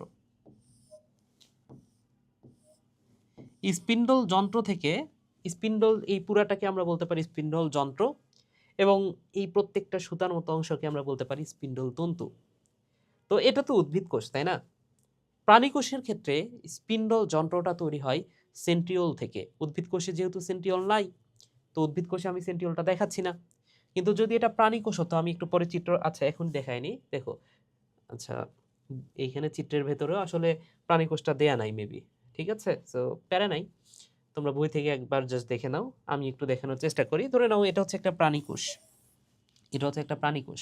তো প্রাণী কোষ স্পিন্ডল যন্ত্র তৈরি হওয়ার জন্য দুইটা সেন্ট্রিওল দুই পাশে থাকবে, এই যে এটা হচ্ছে দুইটা সেন্ট্রিওল, দেন এই সেন্ট্রিওল স্পিন্ডল যন্ত্র তৈরি করবে এখানে, এবং এই সেন্ট্রিওল থেকে অ্যাস্টার রে দেখা যায়, কিছু রশ্মির মতো অংশ দেখা যায়, যেটাকে আমরা বলি অ্যাস্টার রে। ঠিক আছে, তো চিত্রটা দেখো তাহলে বুঝতে পারবো জাস্ট। তাহলে প্রোমেটাফেজ সম্পর্কে, যদি প্রাণীকোষ হতো, এটা প্রাণীকোষ সম্পর্কে দুইটা এক্সট্রা কথা জাস্ট মাথায় রাখো। যদি এটা প্রাণীকোষ হতো, প্রাণীকোষের ক্ষেত্রে কি হইতো ভাইয়া? প্রাণীকোষের ক্ষেত্রে এক্সট্রা দুইটা কথা জাস্ট মাথায় রাখতে হবে, সেটা হচ্ছে সেন্ট্রিওল থেকে স্পিন্ডল যন্ত্র তৈরি হয়, সেন্ট্রিওল থেকে স্পিন্ডল যন্ত্র তৈরি হয়, এবং দ্বিতীয় কথাটা হচ্ছে অ্যাস্টার রে দেখা যায়, যেটা উদ্ভিদ কোষে দেখা যায় না। অ্যাস্টার রে দেখা যায়, যেটা উদ্ভিদ কোষে ভাইয়া দেখা যায় না। তাহলে এই হচ্ছে বিষয়। সো এইবার যদি চিত্রটার দিকে একটু তাকাও, এই চিত্রটাতে কি ছিল? নিউক্লিয়ার মেমব্রেন ছিল, নিউক্লিওলাস ছিল, এবং ক্রোমোজোমগুলো ছিল, তাই তো? তো এই চিত্রটাতে এবার কি হবে ভাইয়া বলো তো? এখানে স্পিন্ডল যন্ত্র তৈরি হয়েছে, ভালো কথা। দ্বিতীয় কথা বলা আছে নিউক্লিওলাস আর নিউক্লিয়ার মেমব্রেনের বিলুপ্তি ঘটে বা ঘটতে থাকে, অর্থাৎ এই যে এইখানে স্পিন্ডল যন্ত্রের চারদিকে কি আছে বলতো? এখানে আমাদের দেখাইতে হবে নিউক্লিয়ার মেমব্রেন যেটা, সেটা বিলুপ্ত হওয়া শুরু হয়েছে, এই ঘটনাটা দেখাইতে হবে। এই যে নিউক্লিয়ার মেমব্রেন যেটা, সেটা বিলুপ্ত হওয়া শুরু হয়েছে। এছাড়াও নিউক্লিওলাস যেটা, সেটাও বিলুপ্ত হওয়া শুরু হয়েছে, এটা দেখাতে হবে। এবং ক্রোমোজোমগুলা কোথায় অবস্থান করবে বলতো? এই স্পিন্ডল তন্তুগুলাতে অবস্থান করবে, এই যে স্পিন্ডল তন্তুগুলাতে অবস্থান করতেছে। ঠিক আছে, স্পিন্ডল তন্তুর বিভিন্ন জায়গাতে অবস্থান করতেছে। এইবার এখানে কিছু বিষয় চলে আসে, একটু খেয়াল করলেই দেখতে পাবা, এইটা একটা স্পিন্ডল তন্তু। এই স্পিন্ডল তন্তুতে কি আছে বলতো? ক্রোমোজোমটা আছে। এটাও তো একটা স্পিন্ডল তন্তু, সরি, এই যে এইটা, এটা এটাও তো একটা স্পিন্ডল তন্তু, কিন্তু সেখানে কি কোনো ক্রোমোজোম আছে? না। তাহলে এইটাকে আমি বলবো স্পিন্ডল তন্তু। এটার নাম কি ভাইয়া? এটার নাম হচ্ছে স্পিন্ডল তন্তু। কিন্তু এটাও তো স্পিন্ডল তন্তু, তাই না? এটাকেও তো আমরা বলতে পারি স্পিন্ডল তন্তু। আচ্ছা, আমি এক কাজ করি, হ্যাঁ, কারণ এখানে লিখলে জায়গা পাওয়া যাবে না পরবর্তীতে। সো আমি একটা কাজ করতে পারি, আমি এই পাশে লিখে এটা মুছে দিই। সো দেখতেই পাচ্ছ,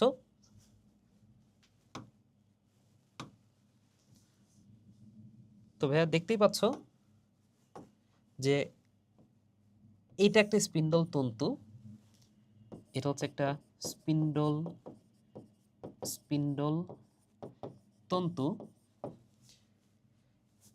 এটাও তো একটা স্পিন্ডল তন্তু, কিন্তু এটা এমন একটা স্পেশাল স্পিন্ডল তন্তু যেখানে ক্রোমোজোমটা যুক্ত আছে। এটা এমন একটি স্পেশাল স্পিন্ডল তন্তু যেখানে ক্রোমোজোম যুক্ত আছে, এবং যেহেতু এটা স্পেশাল, এই স্পেশাল স্পিন্ডল তন্তুকে আমরা আদর করে বলতে পারি ট্র্যাকশন ফাইবার বা আকর্ষণ তন্তু। যেহেতু এটা ক্রোমোজোমকে আকর্ষণ করছে, এটাকে আমরা বলতে পারি আকর্ষণ তন্তু, আদর করে বলবো আকর্ষণ তন্তু তন্তু বা ট্র্যাকশন ফাইবার, ট্র্যাকশন ফাইবার। ঠিক আছে, সো এই হচ্ছে বিষয়। প্রোমেটাফেজ ধাপে এই ঘটনাটা ঘটে। এখানে আরেকটা বিষয় আমাদের জানতে হবে, সেটা হচ্ছে এই যে স্পিন্ডল যন্ত্রের এই অঞ্চলটা এবং এই অঞ্চলটা, এই দুটো অঞ্চলকে বলা হয় মেরু অঞ্চল। কি বলা হয়? এই দুটো অঞ্চলকে বলা হয় মেরু অঞ্চল। এবং মাঝখানের যে অঞ্চলটা, এই অঞ্চলটাকে বলা হচ্ছে বিষুবীয় অঞ্চল। কি বলা হয় ভাইয়া? এটা কি বলা হচ্ছে? বিষুবীয় অঞ্চল, বিষুবীয় অঞ্চল। তাহলে মেরু অঞ্চল আর বিষুবীয় অঞ্চল কোন ধাপে দেখা যায় যদি প্রশ্ন করা হয়, সেটা কিন্তু প্রোমেটাফেজ ধাপে আসলে দেখা যায়। এবার আসো মেটাফেজ, সবচেয়ে গুরুত্বপূর্ণ ধাপগুলোর মধ্যে একটা। তাহলে এই মেটাফেজ ধাপটাতে কি ঘটনা ঘটে দেখো, আমি আবারও চিত্রটা আঁকাই তাহলে। আচ্ছা, তার আগে আমি বলি, এখানে সিস মানে তো প্রক্রিয়া, মেটাকাইনেসিস মানে কি? সিস মানে তো প্রক্রিয়া, প্রক্রিয়া। কাইনেসিস মানে কি? আমরা দেখেছি আগে যে কাইনেসিস মানে হচ্ছে বিভাজনের প্রক্রিয়া। কাইনেটিক এনার্জি আমরা পড়ছি, কাইনেটিক এনার্জি মানে হচ্ছে গতিশক্তি। তো কাইনেসিস মানে কি? এটা হয় বিভাজনের প্রক্রিয়া বোঝায় অথবা গতির প্রক্রিয়াও বোঝায়। তো আগে ছিল ওই যে সাইটোকাইনেসিস, ক্যারিওকাইনেসিস, সেখানে ছিল বিভাজনের প্রক্রিয়া। কিন্তু এইখানে যে কাইনেসিস, সেটা দ্বারা বোঝানো হচ্ছে গতির প্রক্রিয়া। কি বোঝানো হচ্ছে? গতির প্রক্রিয়া। মেটা মানে হচ্ছে মাঝে, তাহলে মাঝে গতির প্রক্রিয়া। মেটাকাইনেসিস মানে কি ভাইয়া? মাঝে গতির প্রক্রিয়া। অর্থাৎ ক্রোমোজোমগুলা যেখানেই থাকুক এবার মাঝে চলে আসবে। তাহলে এবার আমি আবারও একটা চিত্র আঁকাই। এবারে চিত্রটা একটু ছোট করে আঁকাইতে হবে, আমাদের স্পেস কম। তাহলে এই হচ্ছে কোষপ্রাচীর, এই হচ্ছে কোষপ্রাচীর। এখানে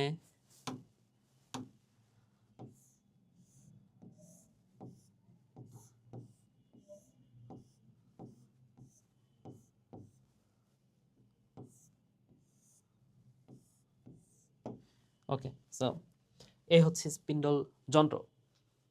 তো এইখানে স্পিন্ডল যন্ত্রে যে ক্রোমোজোমগুলো ছিল বিভিন্ন জায়গাতে ছড়ানো ছেটানো অবস্থায়, বিভিন্ন জায়গাতে ছড়ানো ছেটানো অবস্থায় স্পিন্ডল যন্ত্রের মাঝের অঞ্চল কোনটা বলতো? এইটা নিশ্চয়ই মাঝের অঞ্চল। এবং এই মাঝের অঞ্চলটাকে আমরা কি বলতে পারি? বিষুবীয় অঞ্চলও বলতে পারি। যে মাঝের অঞ্চল যেটা, সেটাকে আমরা কি নামে চিনি? এটাকে আমরা বিষুবীয় অঞ্চল চিনি, বিষুবীয় অঞ্চল, অঞ্চল নামে চিনি, তাই না? তাহলে এই যে মেটাকাইনেসিস মানে হচ্ছে মাঝে চলার প্রক্রিয়া বা মাঝে গতির প্রক্রিয়া, এটাকে আমরা বলতে পারি বিষুবীয় অঞ্চলে গতির প্রক্রিয়া। তাহলে এইখানে এই ক্রোমোজোমটা এবার কোথায় চলে আসবে? মাঝে চলে আসবে। এই ক্রোমোজোমটা কোথায় চলে আসবে? মাঝে চলে আসবে, তাই না? সো এইখানে যে ক্রোমোজোমটা ছিল, ধরে নাও এখানে একটা ক্রোমোজোম ছিল, সেটা মাঝে চলে আসলো। এইখানেও একটা ক্রোমোজোম ছিল, সেটাও মাঝে চলে আসলো। এইখানেও একটা ক্রোমোজোম ছিল, সেটাও মাঝে চলে আসলো। এইখানে আরেকটা ধরে নাও যে ক্রোমোজোম ছিল, সেটা মাঝে চলে আসলো। তাহলে এই হচ্ছে মাঝে চলার প্রক্রিয়া, মাঝে গতির প্রক্রিয়া। ঠিক আছে, আশা করি বুঝাইতে পেরেছি তোমাদের। তাহলে ক্রোমোজোমগুলা বিষুবীয় অঞ্চলে চলে আসলো, এই ঘটনাটার নাম হচ্ছে মেটাকাইনেসিস। এবার কি হবে জানো? অ্যানাফেজ ধাপে মেরুর দিকে যাবে। এতক্ষণে বিষুবীয় অঞ্চলে আসছে, এবার যাবে মেরুর দিকে। তাহলে আবারও আমি কোষটা আঁকাই, আমি আবারও কোষটা আঁকাই। সো এইটা হচ্ছে, এটা হচ্ছে একটা কোষ, এটা হচ্ছে একটা কোষ। এইবার কি হবে জানো? এবার এই মাঝ বরাবর ভাগ হয়ে যাবে এইখানে। আহ, এটা তো ক্রোমাটিড আকার ছিল, তাই না? ক্রোমোজোমগুলো কি অবস্থায় ছিল? ক্রোমোজোমগুলো ক্রোমাটিড আকারে ছিল। তো এই ক্রোমাটিডের মাঝ বরাবর ভাগ হয়ে যাবে, ক্রোমোজোমের মাঝ বরাবর ভাগ হয়ে যাবে। অর্থাৎ এই যে এইখানে ক্রোমোজোমগুলো ক্রোমাটিড আকারে আছে, তাহলে মাঝ বরাবর ভাগ হয়ে অর্ধেক অংশটুকু নিচের দিকে আসবে, অর্ধেক অংশটুকু ওপরের মেরুতে যাবে। তাহলে অর্ধেক অংশটুকু নিচের মেরুতে যাবে, অর্ধেক অংশটুকু ওপরের মেরুতে যাবে। তাহলে আমি একটু চিত্রের মাধ্যমে দেখানোর চেষ্টা করি। দেখো, এটা হচ্ছে স্পিন্ডল যন্ত্র, এটা হচ্ছে স্পিন্ডল যন্ত্র, স্পিন্ডল যন্ত্র, এগুলো হচ্ছে স্পিন্ডল তন্তু। এখন এর মধ্যে যে ক্রোমোজোমগুলো ছিল, অর্ধেকটা অর্ধেকটা অংশ ওপরের দিকে যাচ্ছে, অর্ধেকটা অংশ নিচের দিকে যাচ্ছে। এবং বাহুটা কিন্তু মেরুর বিপরীতে আছে, বাহুগুলা মেরুর বিপরীতে আছে, সেন্ট্রোমিয়ারটা বা মেরুর দিকে আছে। তাহলে এই ক্রোমোজোমগুলা কোন দিকে যাচ্ছে বলতো? ক্রোমোজোমগুলা যাচ্ছে মেরুর দিকে। এই কারণে এই চলনটাকে আমরা বলতে পারি মেরুমুখী চলন। এই চলনটাকে আমরা বলতে পারি মেরুমুখী চলন, তাই তো? ওকে, সো এই চলনটাকে আমরা বলতে পারি মেরুমুখী চলন। এবং এই এই যে মেরুর দিকে যাওয়ার সময়, এই সময়টাতে আসলে ক্রোমোজোমগুলা কখনো ভি আকৃতির, কোনোটা দেখতে ভি আকৃতির, কোনোটা জে আকৃতির, কোনোটা এল আকৃতির, কোনোটা আই আকৃতির, এই টাইপের মাথায় মনে হয়, ঠিক আছে? সো সেটার উপর ভিত্তি করে ভুলে যাই মিস্টার স্যাট। আশা করি বুঝাইতে পেরেছি। এবং টেলোফেজ ধাপে কি হবে? টেলোফেজ ধাপে জাস্ট এই চিত্রটাই, তবে নিউক্লিয়াস হয়ে যাবে দুইটা। কেন? কারণ এই যে এই অর্ধেক অংশটুকু এইখানে চলে আসবে, এই অর্ধেক অংশটুকু এইখানে চলে আসবে, আসার পরে জল যোজন হবে। আর জল যোজন হওয়া মানে কি আমরা জানি? জল যোজন হওয়া মানে ক্রোমোজোমগুলো আবারও লম্বা হবে এবং জল বিয়োজন হলে তো খাটো মোটা হয়, তাই না? আর জল যোজন হলে চিকন হবে আর লম্বা হবে। তাহলে আমি যদি আবারও চিত্রটা আঁকাই, সো এইটা হচ্ছে কোষ, এটা হচ্ছে কোষ, চারদিকে কোষ প্রাচীর, যেহেতু উদ্ভিদ কোষ।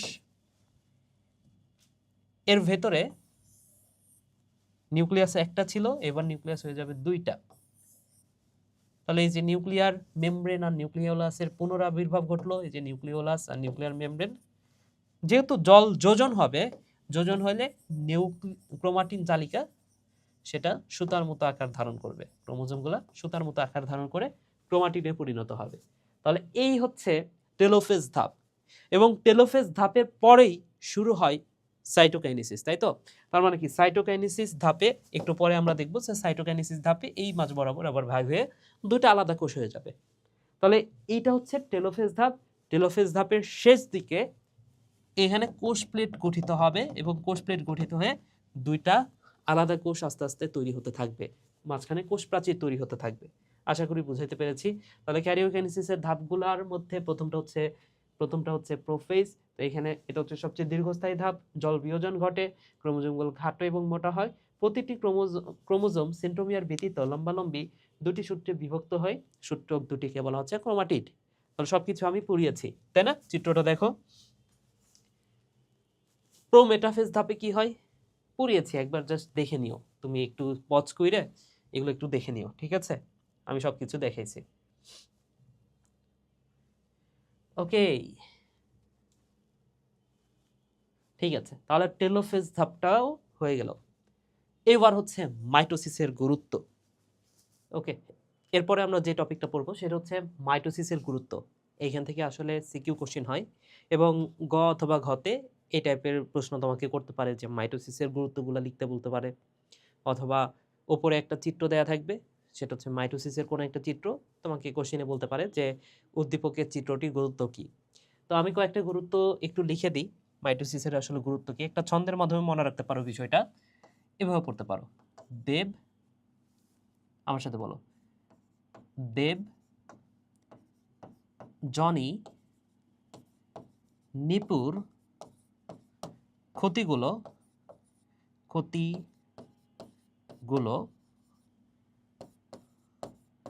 ক্রোড় টাকা। সো দেবজনী নিপুর, ক্ষতিগুলো ক্রোড় টাকা। দেবজনী নিপুর, ক্ষতিগুলো ক্রোড় টাকা।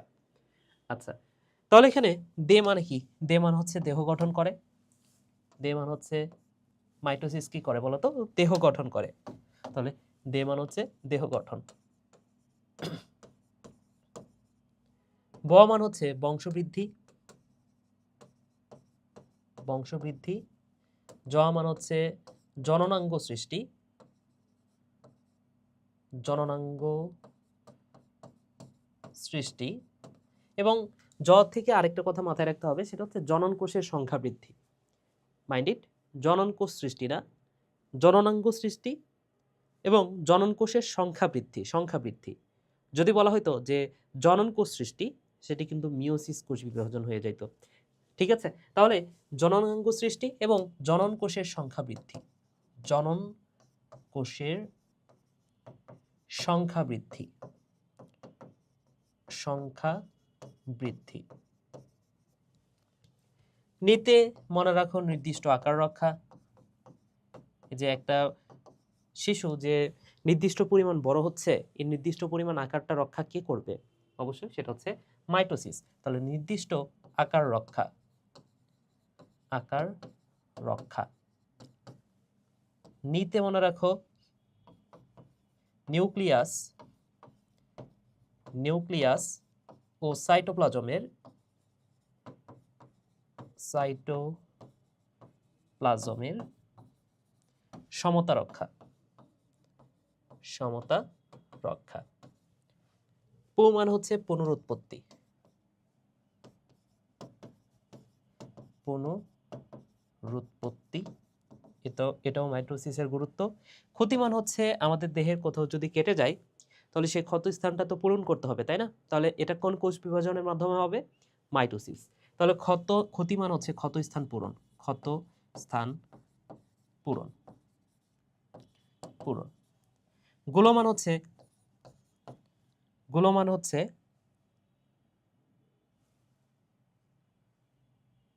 গুণগত বৈশিষ্ট্যের, গ্যামেট সৃষ্টি না, গুণগত বৈশিষ্ট্যের ধারাবাহিকতা রক্ষা, গুণগত বৈশিষ্ট্যের ধারাবাহিকতা রক্ষা, ধারাবাহিকতা রক্ষা।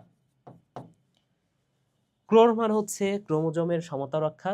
এখানে তো সাইটোপ্লাজম আর নিউক্লিয়াসের সমতা রক্ষা অলরেডি হয়ে গেছে। ক্রোর মান হচ্ছে ক্রোমোজোমের সমতা রক্ষা, ক্রোমোজোমের সমতা রক্ষা, সমতা রক্ষা। ট মান হচ্ছে টিউমার, টিউমার। এবং ক মান হচ্ছে ক্যান্সার, ক্যান্সার। ওকে, তাহলে এই হচ্ছে মাইটোসিসের গুরুত্ব। তোমাকে যদি কখনো প্রশ্ন করে যে মাইটোসিসের গুরুত্বগুলো লিখতে, তুমি পয়েন্ট আকারে দিতে পারো, অথবা পয়েন্ট আকারে না দিলে তুমি কথাই লিখতে পারো। ঠিক আছে, যে মাইটোসিস কি করতেছে, মাইটোসিসের মাধ্যমে কোথাও কেটে গেলে সে কত স্থানটা পূরণ করা যায় বা পূরণ করে মাইটোসিস। গুণগত বৈশিষ্ট্যের ধারাবাহিকতা এটা রক্ষা থাকে। এরপরে ক্রোমোজোমের সমতা রক্ষা হচ্ছে, নিউক্লিয়াস সাইটোপ্লাজমের সমতা রক্ষা হচ্ছে, এই বিষয়গুলো লিখতে পারো। তো এখানে টিউমার এবং ক্যান্সার, এই টিউমার এবং ক্যান্সার এটা কিন্তু মাইটোসিসের যে অতিরিক্ত বিভাজন বা অনিয়ন্ত্রিত মাইটোসিস যেটাকে বলা হয়, এই অনিয়ন্ত্রিত মাইটোসিসের কারণে এই দুটা ঘটনা ঘটতে পারে, টিউমার এবং ক্যান্সার। ঠিক আছে, তো যে কথাটা মাথায় রাখবো ভাইয়া, সেটা হচ্ছে টিউমার এবং ক্যান্সার কেন হয়? মাইটোসিস কোষ বিভাজনটা যদি অনিয়ন্ত্রিতভাবে সংঘটিত হয় সেই ক্ষেত্রে হবে। তাহলে অনিয়ন্ত্রিত মাইটোসিসের ফল, এই দুটা অনিয়ন্ত্রিত, নিয়ন্ত্রিত মাইটোসিসের ফল, মাইটোসিসের ফল। আচ্ছা, তো এটা নিয়ে আরেকটু পরে কথা বলতেছি। যেহেতু মাইটোসিসের গুরুত্ব আমরা পড়ছি, আমরা মিওসিসের গুরুত্ব একসাথে পড়ে ফেলি। ঠিক আছে, তাহলে মাইটোসিসের পড়ছি আমরা, এবার যে গুরুত্ব পড়বো সেটা হচ্ছে মিওসিসের গুরুত্ব, মিওসিসের গুরুত্ব, মিওসিসের গুরুত্ব। মিওসিসের গুরুত্বটা কি? মিওসিসের গুরুত্ব হচ্ছে অভি প্রজাতির বৈচিত্র্যের জন্য মেন্ডেলের কাছে গেল, মেন্ডেলের কাছে গেল। প্রজাতির বৈচিত্র্যের জন্য মেন্ডেলের কাছে গেল। সো অভিমান হচ্ছে অভিব্যক্তি, অভিমানে কি ভাইয়া? অভিমান হচ্ছে অভিব্যক্তি, অভিব্যক্তি বা মিউটেশন, মিউটেশন, ঠিক আছে। মিউটেশন মানে কি? মিউটেশন মানে সহজ বাংলায় যদি বলি, মিউটেশন মানে হচ্ছে জিনগত পর্যায়ে পরিবর্তন। হ্যাঁ, আমাদের দেহের ডিএনএর ছোট্ট একটা অংশকে বলা হয় জিন। এই জিনের মধ্যে, জিনের তো একটা নির্দিষ্ট সিকোয়েন্স আছে, তাই না? সো এই সিকোয়েন্সে যদি কোনোভাবে চেঞ্জ চলে আসে বা কোনো একটা পরিবর্তন চলে আসে, সেই ঘটনাটাকে আমরা বলতে পারি মিউটেশন। তাহলে মিউটেশন মানে হচ্ছে জিনগত পর্যায়ে পরিবর্তন। মিউটেশন মানে কি ভাইয়া? জিনগত পর্যায়ে পরিবর্তন, জিনগত পর্যায়ে পরিবর্তন। তাহলে এই যে অভিব্যক্তি বা মিউটেশন, এটা হচ্ছে মিওসিসের গুরুত্ব। দেন প্রজাতির ধারাবাহিকতা রক্ষা, প্রজাতিতে মনে রাখো প্রজাতির ধারাবাহিকতা রক্ষা, প্রজাতির ধারাবাহিকতা রক্ষা, বাহিকতা রক্ষা। দেন বৈচিত্র্যতে বৈচিত্র্য সৃষ্টি, বৈচিত্র্য সৃষ্টি। জন্যতে জনুক্রম সৃষ্টি, জনুক্রম সৃষ্টি। জনুক্রম মানে কি আসলে? জনুক্রম মানে হচ্ছে হ্যাপ্লয়েড এবং ডিপ্লয়েড দশার পর্যায়ক্রমিক আবর্তন। যেমন আমাদের শুক্রাণু কেমন? শুক্রাণু হচ্ছে এন। শুক্রাণু কেমন? শুক্রাণু এন। আবার ডিম্বাণু কেমন? ডিম্বাণু হচ্ছে এন। তো এই এন আর এন, এটা তো হ্যাপ্লয়েড দশা, তাই না? শুক্রাণু হ্যাপ্লয়েড, ডিম্বাণুও হ্যাপ্লয়েড। কিন্তু এন আর এন যখন মিলিত হচ্ছে, সেটা কিন্তু আবার 2n হয়ে যাচ্ছে। তাহলে এই 2nটা আমাদের দেহকোষ তৈরি করতেছে আস্তে আস্তে, তাই না? তাহলে আমাদের দেহে কখনো এই যে শুক্রাণু ডিম্বাণু, এগুলো তো হ্যাপ্লয়েড হচ্ছে, কখনো হ্যাপ্লয়েড কখনো ডিপ্লয়েড। এই যে একটা আবর্তন, হ্যাঁ, হ্যাপ্লয়েড থেকে ডিপ্লয়েড হচ্ছে, এই যে পর্যায়ক্রমিক আবর্তন, এই 2n থেকে কিন্তু একসময় আবার জননকোষ তৈরি হবে, সেটাও কিন্তু আবার হ্যাপ্লয়েড। এই আবর্তনটাকে আমরা বলতে পারি জনুক্রম। আচ্ছা, দেন মেন্ডেল থেকে যে কথাটা মাথায় রাখবা, মেন্ডেলের মিওসিস ছাড়া মেন্ডেলের সূত্রগুলা ব্যাখ্যা করা যায় না। আমরা জানি মেন্ডেলের বেশ কয়েকটা সূত্র আছে, তোমাদের 9-10 এর বইয়ে খুব বেশি আলোচনা করা নাই, একটু বড় হলে তোমরা আরো বেশি জানতে পারবা। তো এই মেন্ডেলের কয়েকটা সূত্র আছে, হ্যাঁ। সো এই মেন্ডেলের সূত্রগুলা মিওসিস ছাড়া ব্যাখ্যা করা যায় না। তাহলে মেন্ডেল থেকে মনে রাখবা, মিওসিস ছাড়া মেন্ডেলের সূত্র ব্যাখ্যা করা যায় না। ওকে, কাছেতে মনে রাখো ক্রোমোজোমের সংখ্যা ধ্রুব রাখা, ক্রোমোজোমের সংখ্যা ধ্রুব রাখা। এবং গেলোতে গ্যামিট সৃষ্টি, গ্যামিট সৃষ্টি। এখানে গ্যামিট মানে হচ্ছে জনন কোষ, তাহলে গ্যামিটের আর বাংলা হচ্ছে জনন কোষ, তাহলে জনন কোষ সৃষ্টি আমি বলতে পারি, জনন কোষ সৃষ্টি। তাহলে এই হচ্ছে মিওসিসের গুরুত্ব। এখন মাইটোসিস আর মিওসিস থেকে যে বিষয়টা তোমার ভুল হতে পারে, এখানে কি লেখা আছে দেখো, ক্রোমোজোমের সংখ্যা ধ্রুব রাখা, ক্রোমোজোমের সংখ্যা ধ্রুব রাখা। তোমার ভুল হবে যে জায়গাটাতে, সেটা হচ্ছে মাইটোসিসের গুরুত্ব যখন তুমি দেখছো, মাইটোসিসের গুরুত্ব ছিল ক্রোমোজোমের সমতা রক্ষা, ওইখানে হচ্ছে ধ্রুব রাখা, আর এখানে মাইটোসিসের গুরুত্ব হচ্ছে ক্রোমোজোমের সমতা রক্ষা। বুঝতে পেরেছ? তাহলে ধ্রুব আর সমতা এই দুটা বিষয় কিন্তু সেম না। ধ্রুব কিভাবে রাখতেছে এটা আমরা পরে আলোচনা করব, একটু পরে। আচ্ছা, দেন এইখানে আছে গ্যামিট সৃষ্টি বা জননকোষ সৃষ্টি। আর আগেরটাতে কি ছিল? আগেরটাতে ছিল জননকোষের সংখ্যা বৃদ্ধি। তাহলে ওইখানে হচ্ছে জননকোষ সৃষ্টি, আর এইখানে হচ্ছে জননকোষের সংখ্যা বৃদ্ধি। আশা করি বুঝাইতে পেরেছি। ঠিক আছে, তাহলে মিওসিসের গুরুত্ব হচ্ছে এগুলাই, এটাও কিন্তু পরীক্ষা আসতে পারে। আমরা সামনের যে টপিকটা সেটাতে যাই, সেটা হচ্ছে অনিয়ন্ত্রিত মাইটোসিস।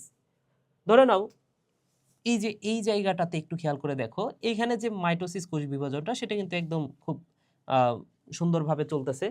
এবং ধরে নাও এইখানে এই পুরা জায়গাটাতে মাইটোসিস হইতে হবে 100 বার, কিন্তু এই জায়গাটাতে দেখো এখানে মাইটোসিসটা অনিয়ন্ত্রিতভাবে বেড়ে গেছে, 100-র জায়গায় এটা হয়ে গেছে 200 বা 400। ঠিক আছে, তাহলে এইখানে যেই ঘটনাটা ঘটবে, অতিরিক্ত মাইটোসিসের কারণে এখানে টিউমার অথবা ক্যান্সার সৃষ্টি হবে। আচ্ছা, এছাড়াও তোমাদের বইয়ে যেই ইনফরমেশনটা মাথায় রাখতে হবে, তোমাদের বইয়ে তেমন কিছু বলা নাই, আমি ছোট্ট একটা কথা বলে দিই। সেটা হচ্ছে P53 নামে একটা জিন আছে। P53 নামে একটা জিন আছে। এই P53 এই জিনটা যদি কোনো কারণে ডিফেক্টিভ হয়ে যায়, সেই ক্ষেত্রে অনিয়ন্ত্রিত মাইটোসিসটা হবে। এই P53 জিনের কাজ হচ্ছে এটা কোন একটা কোষকে মাইটোসিস হওয়া থেকে বিরত রাখে, অর্থাৎ নির্দিষ্ট সময় পরপরই মাইটোসিস হতে দিবে। ঠিক আছে, সবসময় মাইটোসিস হচ্ছে বা অনিয়ন্ত্রিত ভাবে মাইটোসিস হচ্ছে, এই বিষয়টা হতে দেয় না এই জিনটা P53। কিন্তু কোনো কারণে যদি এই P53 এই জিনটা যদি নষ্ট হয়ে যায়, সেক্ষেত্রে যদি কোনো কারণে ডিফেক্টিভ হয়ে যায়, সেই ক্ষেত্রে কি হবে বলো তো? অনিয়ন্ত্রিত মাইটোসিস হবে। তো তোমাদের বইয়ে যে ইনফরমেশনটা দেয়া আছে সেটা হচ্ছে human papilloma virus.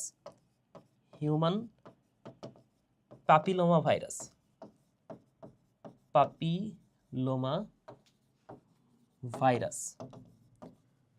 Human papilloma ভাইরাসের দুইটা জিনের কথা বলা আছে, একটা হচ্ছে B6 এবং B7। এই দুইটা জিনের কারণে কিন্তু টিউমার এবং ক্যান্সার হয়, এটা তোমাদের বইয়ে লেখা আছে। এবং এই দুইটা কথা তোমাদের মাথায় রাখতে হবে, B6 এবং B7। আর কোন virus? Human papilloma virus. Okay, আচ্ছা, তাহলে এতটুকুই আপাতত মনে রাখো। আমি আরো কিছু এক্সট্রা বিষয় তোমাদেরকে একটু শিখাই দিই। সেটা হচ্ছে কোনো শব্দের মধ্যে তুমি যদি দেখো অনক শব্দটা আছে, অনক, এই অনক মান হচ্ছে ক্যান্সার। যেমন তুমি যদি এই ওয়ার্ডটা পাও তোমার বায়োলজি বইয়ের ভেতরে, সেটা হচ্ছে অনকোলজি। আমি যদি বলি অনকোলজি, এই অনকোলজি আমরা জানি নামের শেষে আছে লজি। এই লজি শব্দটার অর্থ হচ্ছে জ্ঞান। আর অনক মানে তো আমরা জেনেছি টিউমার অথবা ক্যান্সার। তাহলে অনকোলজি মানে কি? ক্যান্সার সম্পর্কিত যে বিদ্যা বা ক্যান্সার বিদ্যা বা টিউমার সম্পর্কিত যে জ্ঞান, সেটাকে আমরা বলতে পারি অনকোলজি। তাহলে অনকোলজি মানে হচ্ছে টিউমার সম্পর্কিত যে জ্ঞান বা ক্যান্সার বিদ্যা, ক্যান্সার বিদ্যা। ওকে, আমি যদি বলতাম অনকোজেনেসিস, তাহলে সিস মানে তো প্রক্রিয়া, জেনেসিস মানে তৈরির প্রক্রিয়া, অনকোজেনেসিস মানে কি? ক্যান্সার সৃষ্টির প্রক্রিয়া, এটা হচ্ছে অনকোজেনেসিস। ঠিক আছে, তো এই টাইপের বেশ কিছু ওয়ার্ড আমাদের পড়তে হবে। তবে এখন তোমাদের সবকিছু লাগবে না, আর তোমাদের সামনে যেহেতু পরীক্ষা, আমি এত কিছুতে আর যাচ্ছি না, জাস্ট এই কথাটাই মাথায় রাখো, এখানে অনকমন হচ্ছে ক্যান্সার। ওকে, সো এইবার আমরা যে টপিকটা পড়বো সেটা হচ্ছে মিওসিস কোষ বিভাজন। যদি এখানে বানানটা ভুল আছে, যাই হোক। ওকে, তো মিওসিস কোষ বিভাজন, এটাকে আসলে আমরা কি নামে চিনি বলতো? মিওসিস কোষ বিভাজনকে বলা হয় হ্রাসমূলক বিভাজন, এটা হচ্ছে অপর নাম। এটাকে বলা হয় হ্রাসমূলক বিভাজন। এখন আমরা জানি যে মিওসিস যে কোষ বিভাজন, সেটাকে তো আমরা দুইটা পর্যায়ে ভাগ করছি, তাই না? সো মিওসিস কোষ বিভাজন, মিওসিস কোষ বিভাজন এটাকে আমরা কয়টা পর্যায়ে ভাগ করি বলো তো? দুইটা পর্যায়ে। একটা হচ্ছে মিওসিস 1 এবং আরেকটা হচ্ছে মিওসিস 2। মিওসিস 1 এবং আরেকটা হচ্ছে মিওসিস 2। এটা হচ্ছে দুইটা পর্যায়, মিওসিস 2। তো আমরা এটাও জানি যে মিওসিস 1 কে বলা হচ্ছে হ্রাসমূলক বিভাজন এবং মিওসিস 2 এটাকে বলা হচ্ছে সমীকরণিক বিভাজন, বা এই মিওসিস 2 এটা আবার মাইটোসিসের মতো। তো মাইটোসিসে আসলে কি হয় সেটা একটু বোঝানোর চেষ্টা করি তোমাদেরকে। দেখো, মাইটোসিস কোষ বিভাজনে আসলে কি হয়?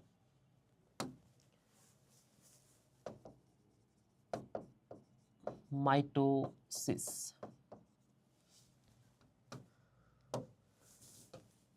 এবং আরেকটা হচ্ছে মিওসিস বা মায়োসিস।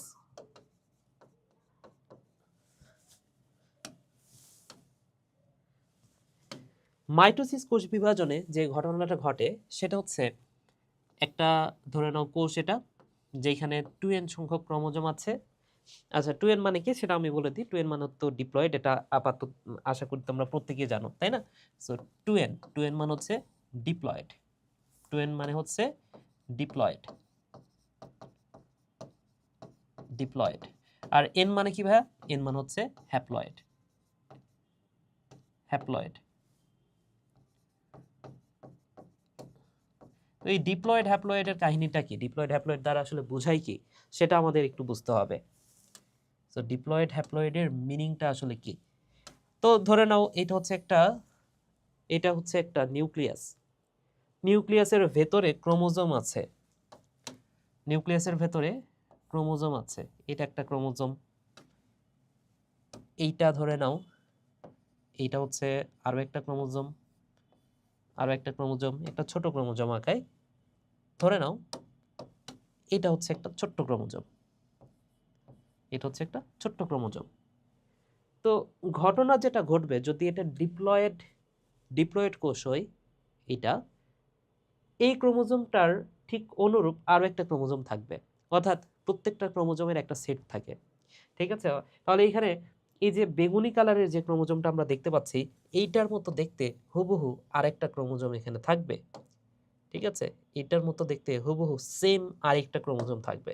এই যে লাল ক্রোমোজোম আমরা যেটা দেখতে পাচ্ছি, এইটার মতো দেখতে হুবহু আরো এক সেট ক্রোমোজোম থাকবে, এবং এইখানে নীল যে ক্রোমোজোমটা আমরা দেখতে পাচ্ছি, এইটার মতো দেখতেও হুবহু আরো এক সেট ক্রোমোজোম থাকবে। তাহলে প্রত্যেকটা ক্রোমোজোমের একটা করে সেট আছে, তাই না? এটা ছোট ক্রোমোজোম, এইটার পাশের যে ক্রোমোজোমটা সেটাও দেখতে হুবহু ঠিক সেম ছোট্ট ক্রোমোজোম। এটার কালার লাল, এটার কালারও লাল। ঠিক আছে? তাহলে এই হচ্ছে ডিপ্লয়েড। যখন জোড়ায় জোড়ায় থাকবে তখন সেটা আমরা বলতে পারবো ডিপ্লয়েড। এবং এইখানে যে দুইটা জোড়া তোমরা দেখতে পাচ্ছ, এইখানে যে দুইটা জোড়া, এই যে ধরে নাও যে এইটা হচ্ছে একটা সেট, এটা হচ্ছে একটা জোড়া। তো এদেরকে বলা হয় হোমোলোগাস ক্রোমোজোম। এই জোড়াটাকে আমরা কি বলতে পারি বলতো? এটাকে আমরা বলতে পারি হোমোলোগাস ক্রোমোজোম। ক্রোমোজোম। তো এখানে হোমো কথাটার অর্থ হচ্ছে সম। হোমোলোগাস ক্রোমোজোম বলতে যেটা বোঝানো হয় একই রকমের দুইটা ক্রোমোজোম, সেটা হচ্ছে হোমোলোগাস ক্রোমোজোম। তাহলে এই দুটা ক্রোমোজোম দেখতে একই রকম, তার মানে কি এই দুটা হচ্ছে হোমোলোগাস, এই দুটাও হোমোলোগাস, এই দুটাও হোমোলোগাস। এবং এই হোমোলোগাস ক্রোমোজোমের একটা যদি আসে আমাদের পিতা থেকে, একটা যদি আমরা পিতা থেকে পাই, অপর ক্রোমোজোমটা আমরা পেয়েছি আমাদের মাতা থেকে। ঠিক আছে? কিন্তু হ্যাপ্লয়েড কোষ আসলে কি? হ্যাপ্লয়েড কোষ হচ্ছে সেম জিনিসটাই। ধরে নাও এটা হচ্ছে একটা নিউক্লিয়াস, তবে এইখানে ক্রোমোজোমের আর কোনো জোড়া নাই। হ্যাঁ, লাল ক্রোমোজোম সে সিঙ্গেল ভাবে আছে, তার মতো দেখতে হুবহু সেম টাইপের আর কোনো ক্রোমোজোম নাই। এখানে এই ক্রোমোজোমটার মতো দেখতে হুবহু আর কোনো ক্রোমোজোমের সেট নাই। নীল ক্রোমোজোমটার মতো দেখতে হুবহু আর কোনো ক্রোমোজোম নাই। তো এখানে 6টা ক্রোমোজোম আছে, এখানে আমি 3টা দিছি, আরো 3টা তুমি অ্যাড করতে পারো, কিন্তু হুবহু দেখতে একই রকমের কোনো ক্রোমোজোম নাই, অর্থাৎ হোমোলোগাস কোনো ক্রোমোজোম নাই। ঠিক আছে? ওইখানে ক্রোমোজোমগুলো সিঙ্গেল ভাবে থাকে, আর এখানে জোড়া বেঁধে থাকে।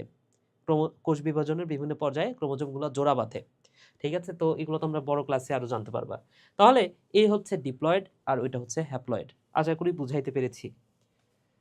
তো মাইটোসিস কোষ বিভাজনে যে ঘটনাটা ঘটে সেটা হচ্ছে, আমরা মাইটোসিসের গুরুত্ব পড়ার সময় দেখেছি যে এখানে নিউক্লিয়াস, সাইটোপ্লাজম, ক্রোমোজোমের সমতা রক্ষা হয়। তাহলে যেহেতু ক্রোমোজোমের সমতা রক্ষা হচ্ছে, এইখান থেকে তো নিশ্চয়ই আরো 2টা কোষ তৈরি হবে, একটা কোষ থেকে আরো 2টা কোষ সৃষ্টি হবে। তো দেখা যায় নতুন যে 2টা কোষ সৃষ্টি হয়, সেই 2টা কোষ আকারে ছোট হতে পারে, আকারে তো ছোটই হবে, তাই না? আস্তে আস্তে আবার পরে বড় হয়। তো নতুন যে 2টা কোষ তৈরি হচ্ছে, সেইখানে ক্রোমোজোম সংখ্যা ডিপ্লয়েডই থাকে। অর্থাৎ এটা হচ্ছে মাতৃকোষ, এটা হচ্ছে অপত্য কোষ। মাতৃকোষের ক্রোমোজোম সংখ্যা আর অপত্য কোষের ক্রোমোজোম সংখ্যা হুবহু সেম। আমরা মাইটোসিসের গুরুত্ব পড়ার সময় আরেকটা বিষয় পড়েছি যে ক্রোমোজোমের সমতা রক্ষা থাকে। তার মানে কি, এখানে 2n ছিল, মাতৃকোষে 2n ছিল, অপত্য কোষেও 2nই আছে। তাহলে 2n থেকে 2nই আছে। তাহলে এখানে ক্রোমোজোমের সমতা রক্ষা হচ্ছে। কিন্তু মিওসিস কোষ বিভাজনের ঘটনাটা কি ঘটে বলতো? ধরে নাও একটা জনন মাতৃকোষ, এটা হচ্ছে একটা জনন মাতৃকোষ, যেটা হচ্ছে 2n ডিপ্লয়েড। এই জনন মাতৃকোষ থেকে ক্রোমোজোম অর্ধেক হয়ে যায়। কি হয়ে যায় বলতো? ক্রোমোজোম অর্ধেক হয়ে যায়। অর্থাৎ এখানে এখানে 2n থেকে হ্যাপ্লয়েড সংখ্যক ক্রোমোজোম বিশিষ্ট কোষ হয়ে যাবে এটা। অর্থাৎ এখানে 2n ছিল, এখানে ক্রোমোজোম সংখ্যা হ্রাস পেয়ে n হয়েছে, এবং তার ঠিক পরবর্তীতেই এটা আবারও বিভাজিত হয়। এইখানে আবারও এই 2টা কোষ আবারও বিভাজিত হয়, এবং বিভাজিত হয়ে এনই থাকে। তাহলে ভাইয়া ক্রোমোজোম সংখ্যার হ্রাসটা কোথায় ঘটছে বলতো? 2n থেকে n হয়েছে, এইখানে ক্রোমোজোমের হ্রাসটা ঘটছে। তাহলে এটাকে আমরা বলবো মিওসিস 1। তাহলে এইটাকে আমরা কি বলবো ভাইয়া বলতো?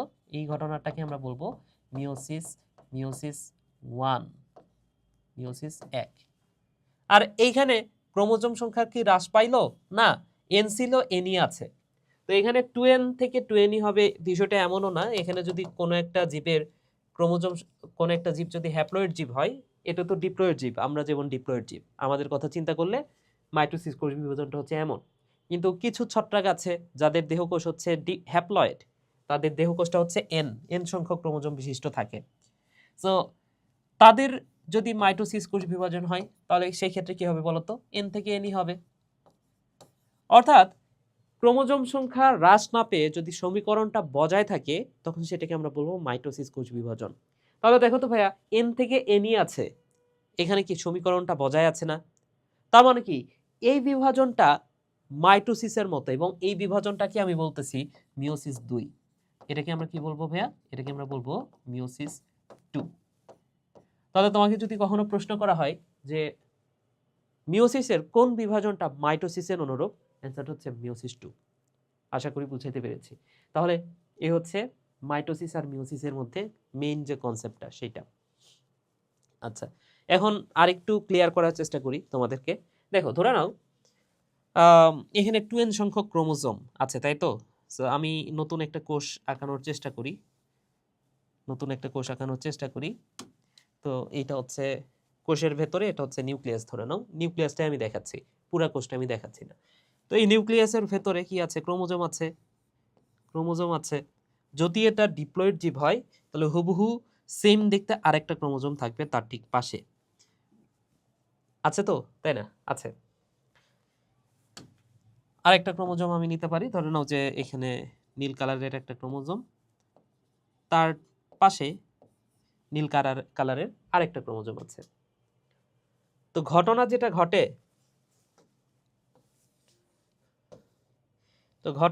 ঘটে মাইটোসিস কোষ বিভাজনে, সেটা হচ্ছে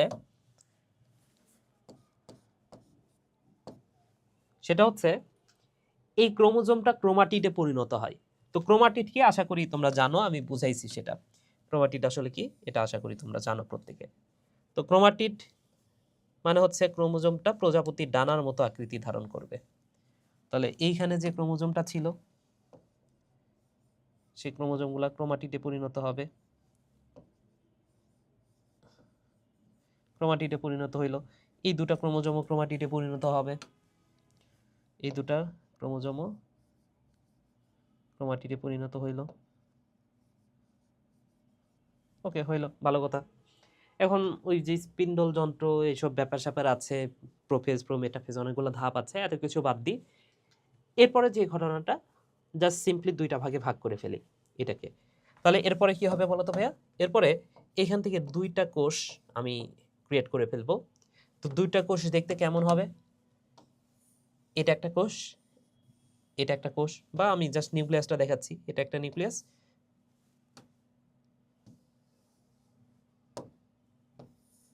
এটা আরেকটা নিউক্লিয়াস। ওকে, তো এই নিউক্লিয়াস দুইটার ভেতরে ক্রোমোজোম নিয়ে আসতে হবে, তাই না? কয়টা করে ক্রোমোজোম দিব? তো ঘটনা যেটা ঘটে, আমরা মাইটোসিস কোষ বিভাজন করার সময় কিন্তু দেখেছি যে অ্যানাফেজ ধাপে মাঝ বরাবর ভাগ হয়ে যাচ্ছে এবং দুইটা অংশ দুই দিকে চলে যাচ্ছে। তো এই ক্রোমোজোমটার ঠিক মাঝ বরাবর ভাগ হয়ে যাবে, এবং এই অর্ধেক ক্রোমাটিড সেটা চলে আসবে এইখানে, পাশের অর্ধেক ক্রোমাটিড সেটা চলে আসবে এই জায়গাটাতে, তাই না? এই ক্রোমোজোমটা সেটাও মাঝ বরাবর ভাগ হবে, অর্ধেকটা চলে যাবে এই জায়গাটাতে, অর্ধেকটা চলে আসবে কোথায়? এই জায়গাটাতে, তাই তো? ওকে, ঠিক সিম্পলি এইখানেও কি হবে বলতো? এখানেও এই অর্ধেকটা চলে আসবে এইখানে, বাকি অর্ধেকটা চলে আসবে এইখানে। এই ক্রোমোজোমটার ক্ষেত্রেও কি হবে? অর্ধেকটা চলে যাবে এই জায়গাতে, বাকি অর্ধেকটা চলে আসবে এই জায়গাতে। তাহলে দেখো তো ভাইয়া, মাতৃকোষ যেটা, এটা হচ্ছে মাতৃকোষ। মাতৃকোষ, মাতৃকোষে ক্রোমোজোম সংখ্যা কয়টা ছিল? 1 2 3 4, চারটা ক্রোমোজোম ছিল। অপত্য যে কোষটা তৈরি হইল সেখানেও কয়টা করে ক্রোমোজোম আছে? 1 2 3 4, চারটা করে ক্রোমোজোম আছে।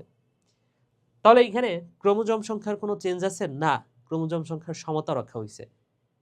তাহলে যেহেতু ক্রোমোজোম সংখ্যার সমতা রক্ষা হয়েছে, এটাকে আমরা বলবো মাইটোসিস, কোষ বিভাজন। মিওসিসের ক্ষেত্রে কি হয় সেটা একটু দেখানোর চেষ্টা করি। ধরে নাও এই সিম্পলি এই কোষটাই আছে ওইখানে, সিম্পলি এই কোষটাই এই জায়গাটাতে আছে। এটা কি বলতো ভাইয়া? এটা হচ্ছে মাতৃকোষ। কি মাতৃকোষ? যেহেতু এটা এখান থেকে জনন কোষ তৈরি হবে, তাই এটা জনন মাতৃকোষ। জনন মাতৃকোষ, এটাকে আমি বললাম জনন মাতৃকোষ। এখন জনন মাতৃকোষের এর ভেতরে ক্রোমোজোম আছে, ক্রোমোজোম আছে, তাই না? আমি এই ক্রোমোজোমটাকে কি করতে পারি বলতো? আমি এই ক্রোমোজোমটাকে একটা কাজ করি, ক্রোমাটিড বানাই ফেলি। হ্যাঁ, কি করব? ক্রোমাটিড বানাই ফেলি এটার মতো। তাহলে ঠিক এই জিনিসটাই পাবো। আমি ক্রোমাটিড বানাই ফেললাম। এখানে অনেকগুলো মাধ্যমিক পর্যায়ে অনেক কিছু আছে, তো আমি এই সব এত কিছুতে যাচ্ছি না, জাস্ট আমি সিম্পলি এই জিনিসটাকে ক্রোমাটিড বানাই ফেললাম। ঠিক আছে, সো এই হচ্ছে ক্রোমাটিড। আচ্ছা, ভালো কথা।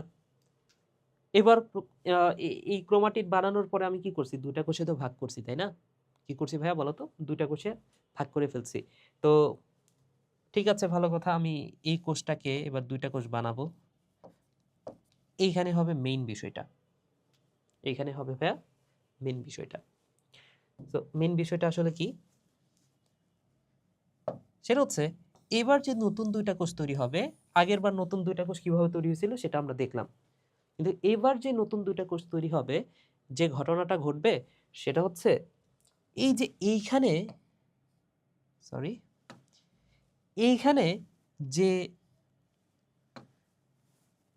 দুইটা ক্রোমোজোম আছে না, দুইটা বেগুনি ক্রোমোজোম, এই দুইটা বেগুনি ক্রোমোজোমের একটা বেগুনি ক্রোমোজোম চলে যাবে এই জায়গাটাতে, আর একটা বাকিটা চলে আসবে এইখানে। অর্থাৎ ক্রোমাটিড আর এখানে ভাগ হচ্ছে না, ক্রোমাটিড ভাগ না হয়ে পুরা ক্রোমোজোমটাই শিফট করবে। অর্থাৎ এই যে এইখানে যে ক্রোমোজোমটা ছিল, এই ক্রোমোজোমটা সে পুরাটাই চলে যাবে এই জায়গাটাতে। এইখানে যে ক্রোমোজোমটা ছিল, আচ্ছা আমি একটা কাজ করি, হ্যাঁ, আমি এটাকে কপি করে রাখি, তাছাড়া পরবর্তীতে নাও বুঝতে পারো। ঠিক আছে, এটাকে কপি করে রাখি। তাহলে এইবার দেখো ভাইয়া, এইবার তাহলে আশা করি খুব সুন্দর মতো বুঝাইতে পারবো। দেখো এই পুরা ক্রোমোজোমটাই চলে গেল এই জায়গাটাতে। তাহলে এই পুরা ক্রোমোজোমটা কি হবে? এই জায়গাটাতে চলে আসবে, অর্ধেক আর হলো না। এই পুরা ক্রোমোজোমটা চলে আসলো এই জায়গাটাতে, এই পুরা অংশটা চলে আসলো এইখানে। ঠিক আছে, আশা করি বুঝাইতে পেরেছি। তাহলে এখানে এটা ছিল, ঠিক আছে, ওকে। তাহলে এইবার একটু জনন মাতৃকোষের দিকে তাকাও তো, এখানে কয়টা ক্রোমোজোম ছিল? একটা, দুইটা, তিনটা, চারটা, চারটা ক্রোমোজোম ছিল। কিন্তু নতুন যে দুইটা কোষ তৈরি হইলো সেখানে কয়টা ক্রোমোজোম আছে? একটা, দুইটা, একটা, দুইটা, মোট কয়টা ক্রোমোজোম আছে? দুইটা করে। তাহলে তো এখানে কি হলো? এখানে 2n ছিল ধরে নিলাম, তাহলে এখানে কি হবে? n হবে, তাই না? এটা জনন মাতৃকোষ ছিল 2n, ডিপ্লয়েড 2n। নতুন যে দুইটা কোষ তৈরি হলো সেটা কেমন হয়ে গেল? হ্যাপ্লয়েড। এখন এই নতুন দুইটা কোষ আবারও কোষ বিভাজিত হবে এবং আবারও দুইটা কোষের সৃষ্টি হবে, আবারও দুইটা কোষের সৃষ্টি হবে, দুইটা করে চারটা কোষের সৃষ্টি হবে, দুইটা করে চারটা কোষের সৃষ্টি হবে। তাহলে নতুন যে দুইটা কোষের সৃষ্টি হবে, নতুন যে দুইটা কোষের সৃষ্টি হবে সেটা দেখতে কেমন হবে? দেখো, দুইটা না, চারটা কোষ। সো নতুন চারটা কোষ দেখতে কেমন হবে সেটা একটু দেখো। এইবার এই যে মাইটোসিসের অনুরূপ বলছি না, এই কোষ বিভাজনটা কেমন? মাইটোসিসের অনুরূপ। অর্থাৎ মাইটোসিসে কি হয়েছিল? মাঝ বরাবর ভাগ হয়েছিল, এবার মাঝ বরাবর ভাগ হবে। অর্থাৎ এই অংশটা, এই ক্রোমাটিডটা অর্ধেকটা মাঝ বরাবর ভাগ হয়ে অর্ধেক অংশ এইখানে চলে আসবে, বাকি অর্ধেকটা এখানে চলে আসবে। এইখানে কি হবে? অর্ধেকটা ভাগ হয়ে এইখানে চলে আসবে, বাকি অর্ধেকটা এইখানে চলে আসবে। এখানে দেখো এই অর্ধেকটা কি হবে? ভাগ হয়ে সরি এটা তো ভিন্ন কালার, ভাগ হয়ে এখানে আসবে, এখানে আসবে, এখানে আসবে, এখানে আসবে। তাহলে এইখানে দুইটা ক্রোমোজোম ছিল, ওইখানেও দুইটা, এখানেও দুইটা, এখানেও দুইটা, এখানেও দুইটা। তাহলে ক্রোমোজোম সংখ্যার সমতা রক্ষা হয়েছে, তার মানে কি এটা হচ্ছে মিওসিস 2, আর এখানে হ্রাস পাইছে, এটা হচ্ছে মিওসিস 1, তাই তো? আমি আরো সিম্পলি ভাবে যদি বলি, একটা আপেলের কথা চিন্তা করো, একটা আপেলের কথা চিন্তা করো। এখানে ধরে নাও যে 4টা আপেল ছিল, 4টা আপেল ছিল, ঠিক আছে?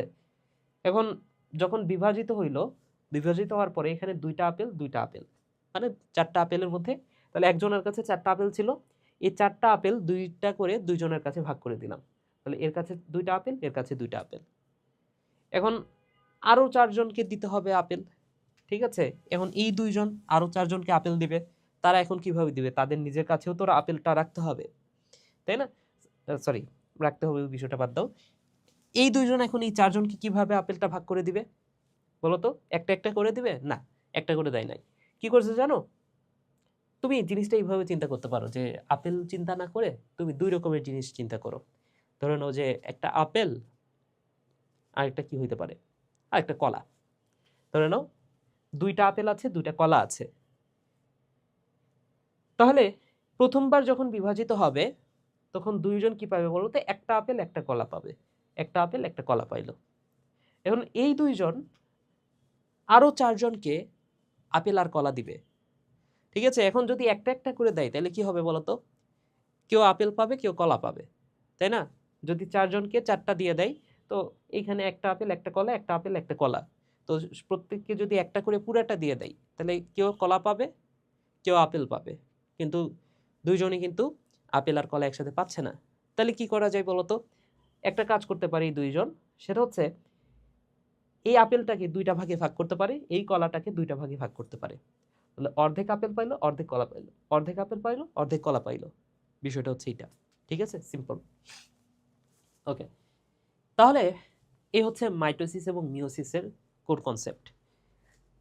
আমরা আরেকটু সামনের দিকে যাই, আরেকটু বিষয় আমাদের বুঝতে হবে, তারপরে এই ছকটা পড়ে আমরা শেষ করে ফেলবো। মাইটোসিসে কি হয়, মিওসিসে কি হয়। মিওসিসের গুরুত্ব আমরা অলরেডি পড়ে ফেলছি, তাই না? তো আমরা আরেকটা বিষয়, আরেকটা চিত্র আমরা শিখবো, এই চিত্রটাও তোমাদের বইয়ে আছে। সেটা হচ্ছে 2টা ভাগে ভাগ করে ফেলি, কারণ আমরা 2টা চিত্র শিখবো। দেখো,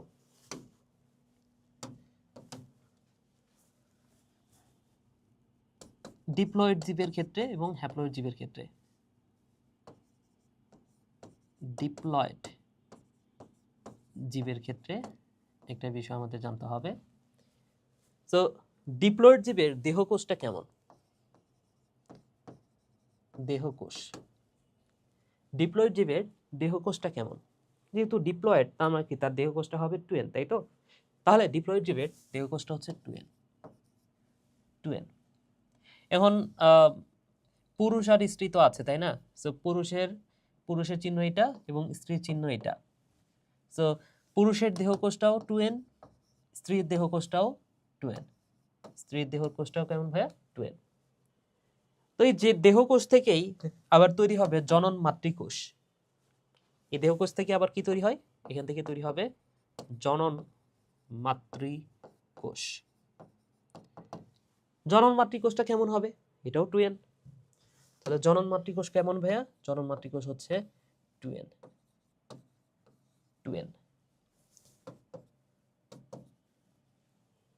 এই জনন মাতৃকোষ থেকে এবার তৈরি হবে জনন কোষ। জনন মাতৃকোষ থেকে কি তৈরি হবে ভাইয়া? তৈরি হবে জনন কোষ। তো জনন কোষটা কেমন? জনন কোষটা হচ্ছে n, হ্যাপ্লয়েড। জনন কোষটা হচ্ছে হ্যাপ্লয়েড হবে, হ্যাপ্লয়েড হবে, ঠিক আছে? কারণ আমরা একটু আগে দেখেছি যে জনন মাতৃকোষ থেকে জনন কোষ তৈরির সময় এই ডিপ্লয়েড থেকে হ্যাপ্লয়েড হয়ে যায় কোষটা। অর্থাৎ এটা হচ্ছে জনন কোষ মানে কি সেটা আমি একটু বুঝাই দিই। জনন কোষের আরেকটা মিনিং আছে, সেটা হচ্ছে গ্যামিট বলা হয়। জনন কোষকে গ্যামিট নামে আমরা ডেকে থাকি, ঠিক আছে? সো গ্যামিট। তাহলে গ্যামিট বা জনন কোষ এটা আসলে কি, এটা এখনো যারা বুঝতেছো না, জনন কোষ মানে হচ্ছে হয় শুক্রাণু অথবা ডিম্বাণু, ঠিক আছে? হয় ডিম্বাণু অথবা শুক্রাণু। শুক্রাণু, এটাকে বলা হচ্ছে জনন কোষ। তো পুরুষ থেকে তো শুক্রাণু আসবে, স্ত্রী থেকে কি আসবে? ডিম্বাণু আসবে। তাহলে এই শুক্রাণু আর ডিম্বাণু যদি মিলিত হয় তাহলে কি হবে বলতো? এই শুক্রাণু আর ডিম্বাণু যদি মিলিত হয়ে যায় তাহলে সেটা আবারও ডিপ্লয়েড হয়ে যাবে এবং এটাকে আমরা বলি জাইগোট। তাহলে শুক্রাণু আর ডিম্বাণু মিলনের ফলে যে জিনিসটা তৈরি হয় সেটাকে বলা হচ্ছে জাইগোট। এবং মিলনের প্রসেস যেটা, এই প্রসেসটার নাম হচ্ছে, এটাকে তো আমরা বলতেছি জাইগোট, তাই না? এটা হচ্ছে জাইগোট। এবং এই ডিম্বাণু শুক্রাণু মিলনের যে প্রসেস এটাকে বলা হয় নিষেক। কি বলা হয়? এটাকে বলা হয় নিষেক। তো জাইগোট হচ্ছে একটা কোষ যেখান থেকে তুমি সৃষ্টি হইছো, আমি সৃষ্টি হইছি। এটা হচ্ছে একটা মাত্র সিঙ্গেল কোষ। ডিম্বাণু আর শুক্রাণু মিলিত হইলে সেটা হচ্ছে জাইগোট। এই জাইগোটটা এবার বিভাজিত হবে কি প্রক্রিয়ায় বিভাজিত হবে? মাইটোসিস প্রক্রিয়ায় বিভাজিত হবে। কি প্রক্রিয়ায়? মাইটোসিস। মাইটোসিস প্রক্রিয়ায় বিভাজিত হইলে সেটা একটা থেকে দুইটা, দুইটা থেকে চারটা, চারটা থেকে আটটা, এভাবে আস্তে আস্তে বিভাজিত হতে হতে দেখো আমার মতো একটা পুরা দেহ তৈরি হয়ে গেছে, তাই না? তাহলে এই জাইগোটটা আস্তে আস্তে কি হবে বলতো? একটা শিশু বাচ্চার জন্ম দিবে। আস্তে আস্তে বিভাজিত হতে হতে হতে হতে এক সময় একটা শিশু বাচ্চা হয়ে যাবে। ভ্রূণ হবে, ভ্রূণ থেকে শিশু হবে, শিশু হবে বা একটা পূর্ণাঙ্গ মানুষ হবে, তাই তো? তাহলে জাইগোট থেকে যে শিশুটা তৈরি হইলো, আমাদের দেহকোষটা কেমন? 2N। তাইলে শিশুটা কেমন হবে? ডিপ্লয়েডই থাকবে, 2N থাকবে। কেন ডিপ্লয়েড থাকবে? কারণ এখানে মাইটোসিস কোষ বিভাজন হয়, তাই। তাহলে এখানে হবে ভাইয়া মাইটোসিস কোষ বিভাজন, মাইটোসিস কোষ বিভাজন। তাহলে একটু চিন্তা করে বলো তো যে মিওসিস কোষ বিভাজন এই পুরো জায়গাটার মধ্যে কোথায় ঘটছে? খুবই সিম্পল, তুমি জাস্ট দেখবা যে ক্রোমোজোম সংখ্যা হ্রাস ঘটছে কোথায়? ক্রোমোজোম সংখ্যা হ্রাস ঘটছে 2N থেকে N হয়েছে। তাহলে 2N থেকে N হয়েছে, অর্ধেক হয়েছে। ডিপ্লয়েড থেকে হ্যাপ্লয়েড হয়েছে, এটাই হচ্ছে মিওসিস। তাহলে মিওসিসটা কোথায় হয়েছে বলতো? এই জায়গাটাতে মিওসিস। এখানে 2N থেকে 2N আছে, 2N থেকে 2N আছে, তাহলে এইখানে কি মিওসিস হয়েছে? না, এটা হচ্ছে মাইটোসিস। এটা হচ্ছে মাইটোসিস কোষ বিভাজন। ওকে, তাহলে ভাইয়া তোমাকে যদি প্রশ্ন করি এখন, বলো তো মিওসিস কোথায় ঘটে? মিওসিস কোথায় ঘটে? খুবই সিম্পল অ্যান্সার। অ্যান্সারটা হচ্ছে জনন জনন মাতৃকোষে ঘটে। মিওসিস কোথায় ঘটে? জনন মাতৃকোষে ঘটে। ঠিক আছে? এবং এটা কোন জীবে বলো তো? ডিপ্লয়েড জীবে। ঠিক আছে, তাহলে এই কথাটাই মাথায় রাখো যে ডিপ্লয়েড জীবে মিওসিস ঘটে জনন মাতৃকোষে। কিন্তু জীবটা যদি হ্যাপ্লয়েড হয়, দেখো কিছু জীব আছে যারা হ্যাপ্লয়েড, নিম্ন নিম্ন শ্রেণীর কিছু উদ্ভিদ আছে যারা হ্যাপ্লয়েড, কিছু ছত্রাক আছে যারা হ্যাপ্লয়েড, শৈবাল আছে। তো এই হ্যাপ্লয়েড জীবের ক্ষেত্রে আসলে কি ঘটে সেটা আমাদের জানতে হবে। সো জীবটা যদি হয় হ্যাপ্লয়েড, জীবটা যদি হয় হ্যাপ্লয়েড, তাদের ক্ষেত্রে ঘটনাটা কি ঘটে সেটাও আমাদের জানতে হবে। সো হ্যাপ্লয়েড জীবের ক্ষেত্রে অবশ্যই তাদেরও পিতামাতা আছে, পিতা মাতা। এবং তাদের দেহকোষটা কেমন? তাদের দেহকোষ, তাহলে হ্যাপ্লয়েড জীবের দেহকোষ অবশ্যই হ্যাপ্লয়েডই হবে, তাই না? দেহকোষটা কেমন? দেহকোষটা হচ্ছে হ্যাপ্লয়েড। 2N না, এবার হচ্ছে N, এবার হচ্ছে N। এই দেহকোষ থেকে আবার কি তৈরি হবে? জনন মাতৃকোষ। তাহলে দেহকোষ থেকে তৈরি হয় জনন মাতৃকোষ। তাহলে জনন মাতৃকোষ, জনন মাতৃকোষটা কেমন হবে বলতো? জনন মাতৃকোষটা এটাও হ্যাপ্লয়েডই থাকে, জনন মাতৃকোষটা থাকে হ্যাপ্লয়েড। কেন হ্যাপ্লয়েড?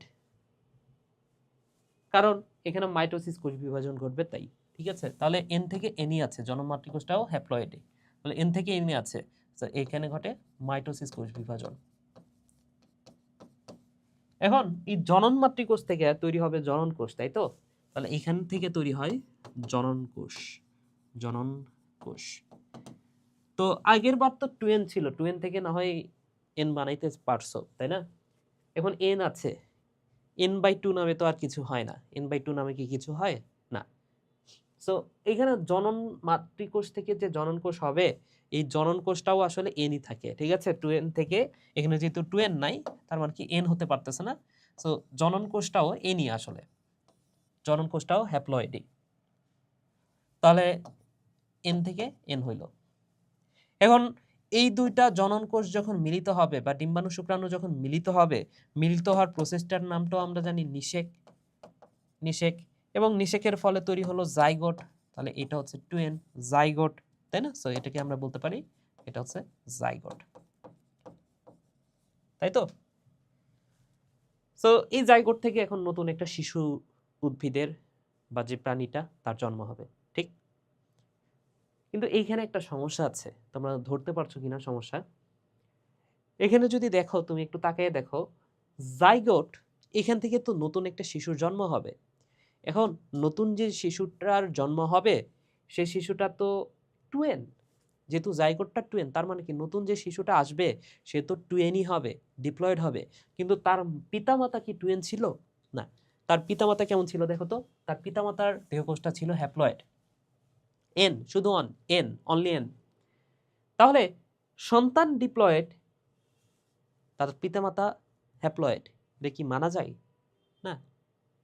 তো এখানে ভুল, এটা হচ্ছে ভুল। কখনোই এই সন্তান টুয়েন হতে পারবে না, তার পিতামাতার অনুরূপ করতে হবে। এখন বলো তো, এই টুয়েনকে তাহলে এন বানাতে হবে আমাদের, এই টুয়েনকে আমাদের কি করতে হবে? এন বানাতে হবে। তাহলে টুয়েনকে এন বানানোর প্রসেসটা কি? টুয়েনকে এন বানানোর প্রসেস হচ্ছে মিওসিস, তাই তো? তাহলে এইবার নিশ্চয়ই বুঝতে পারতেছো এখানে ঘটবে মিওসিস কোষ বিভাজন। তাহলে মিওসিস কোষ বিভাজনটা ঘটলো কোথায়? ঘটলো হচ্ছে জাইগোটে।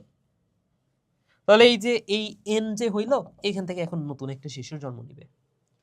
আচ্ছা, তাহলে জনন মাতৃকোষ থেকে যখন জনন কোষ হচ্ছে, এখানে নিশ্চয় মিওসিসটা ঘটতেছে না, এখানে তাহলে কি হচ্ছে? মাইটোসিসটাই হচ্ছে। কেন? কারণ টুয়েন থেকে এন থেকে এনই আছে, এটাই তো মাইটোসিস। তাহলে এইখানে যে বিভাজনটা দেখলা সেটা হচ্ছে মাইটোসিস, নট মায়োসিস। এটা হচ্ছে মাইটোসিস। আশা করি বুঝাইতে পেরেছি। তাহলে বলো তো ভাইয়া, মাইটোসিস মিওসিস কোষ বিভাজন কোথায় ঘটে? নিম্ন শ্রেণীর উদ্ভিদ বা হ্যাপ্লয়েড উদ্ভিদে জাইগোটে ঘটে।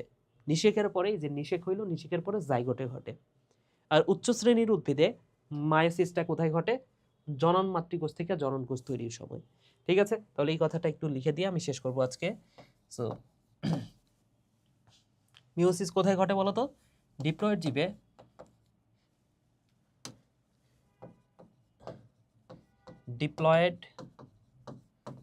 জীবে মায়োসিস ঘটে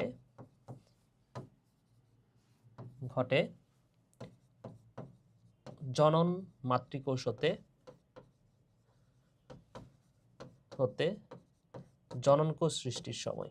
জনন কোষ সৃষ্টির সময়।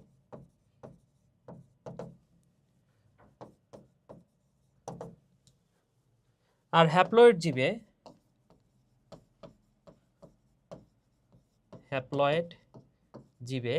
মায়োসিস ঘটে নিষেকের পরে জাইগোটে। নিষেকের পর জাইগোটে ঘটে। ওকে, তাহলে এই হচ্ছে বিষয়, এই কথাগুলো একটু মাথায় রেখো। এবার আমরা পার্থক্য পড়ে আজকের মতো শেষ করব, ঠিক আছে? তাহলে পার্থক্যের বিষয় কি? সংগঠন স্থান। তাহলে মাইটোসিস কোথায় সংগঠিত হয়? দেখো, জীবের দেহকোষে সংগঠিত হয়, ফলে দেহের বৃদ্ধি ঘটে। তাহলে মাইটোসিস হয় দেহকোষে। আমরা একটু আগেও দেখেছি যে দেহকোষ থেকে যখন দেহকোষ হচ্ছে বা দেহকোষ থেকে জনন মাতৃকোষ হচ্ছে, সেই সময়টাতে মাইটোসিস ঘটতেছে। তাহলে মাইটোসিস ঘটে কোথায়? দেহকোষে। দেহকোষে মাইটোসিস ঘটে। আর মিওসিস কোথায় ঘটে সেটা আমরা মাত্রই পড়লাম, জনন মাতৃকোষে ঘটে উচ্চ শ্রেণীর জীবে। অপত্য কোষের সংখ্যা, তাহলে এখানে একবার বিভাজন হলে দুইটা কোষ তৈরি হয়, আর এখানে চারটা কোষ তৈরি হয়। তাহলে চারটা কোষ কিভাবে তৈরি হচ্ছে সেটা আমরা চিত্রের মাধ্যমে দেখছি। অপত্য কোষে ক্রোমোজোম সংখ্যা এখানে সমান থাকে, ওইখানে অর্ধেক হয়ে যায়। অপত্য কোষে ক্রোমোজোম সংখ্যা অর্ধেক হয়ে যায়।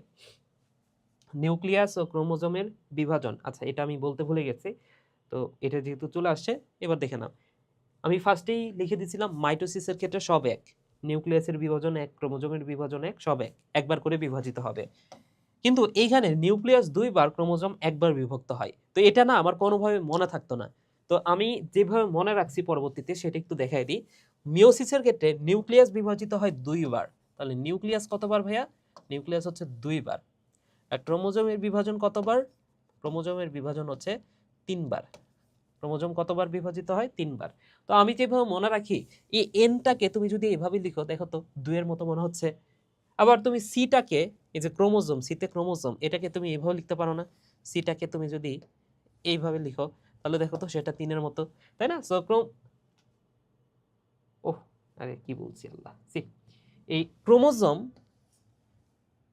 এটা কতবার বিভাজিত হয়? একবার। সো সিটাকে তুমি জাস্ট উল্টা করে লেখো, দেখো এটা হচ্ছে 1 এর মতো দেখাই, 3 এর মতো না। তো এই হচ্ছে বিষয়। তাহলে এখানে এখানে নিউক্লিয়াস 2 বার, ক্রোমোজোম 1 বার বিভাজিত হয়। ক্রসিং ওভার কি এটা এখনই বুঝবে না, জাস্ট মনে রাখো মিওসিসে ক্রসিং ওভার ঘটে, মাইটোসিসে ঘটে না। মিওসিসে ঘটে, মাইটোসিসে ঘটে না। তো এই ছিল আজকের ক্লাস। আশা করি ঠিকঠাক মতো বুঝতে পেরেছো। যদি কোথাও সমস্যা হয়ে থাকে আমাকে কমেন্ট করে জানাতে পারো, আমি অবশ্যই তোমার কমেন্ট দেখি এবং কমেন্টের রিপ্লাই আমি করব। ঠিক আছে, তো ক্লাসটা এখানে শেষ করছি। সবাই ভালো থাকো, সুস্থ থাকো, টাটা।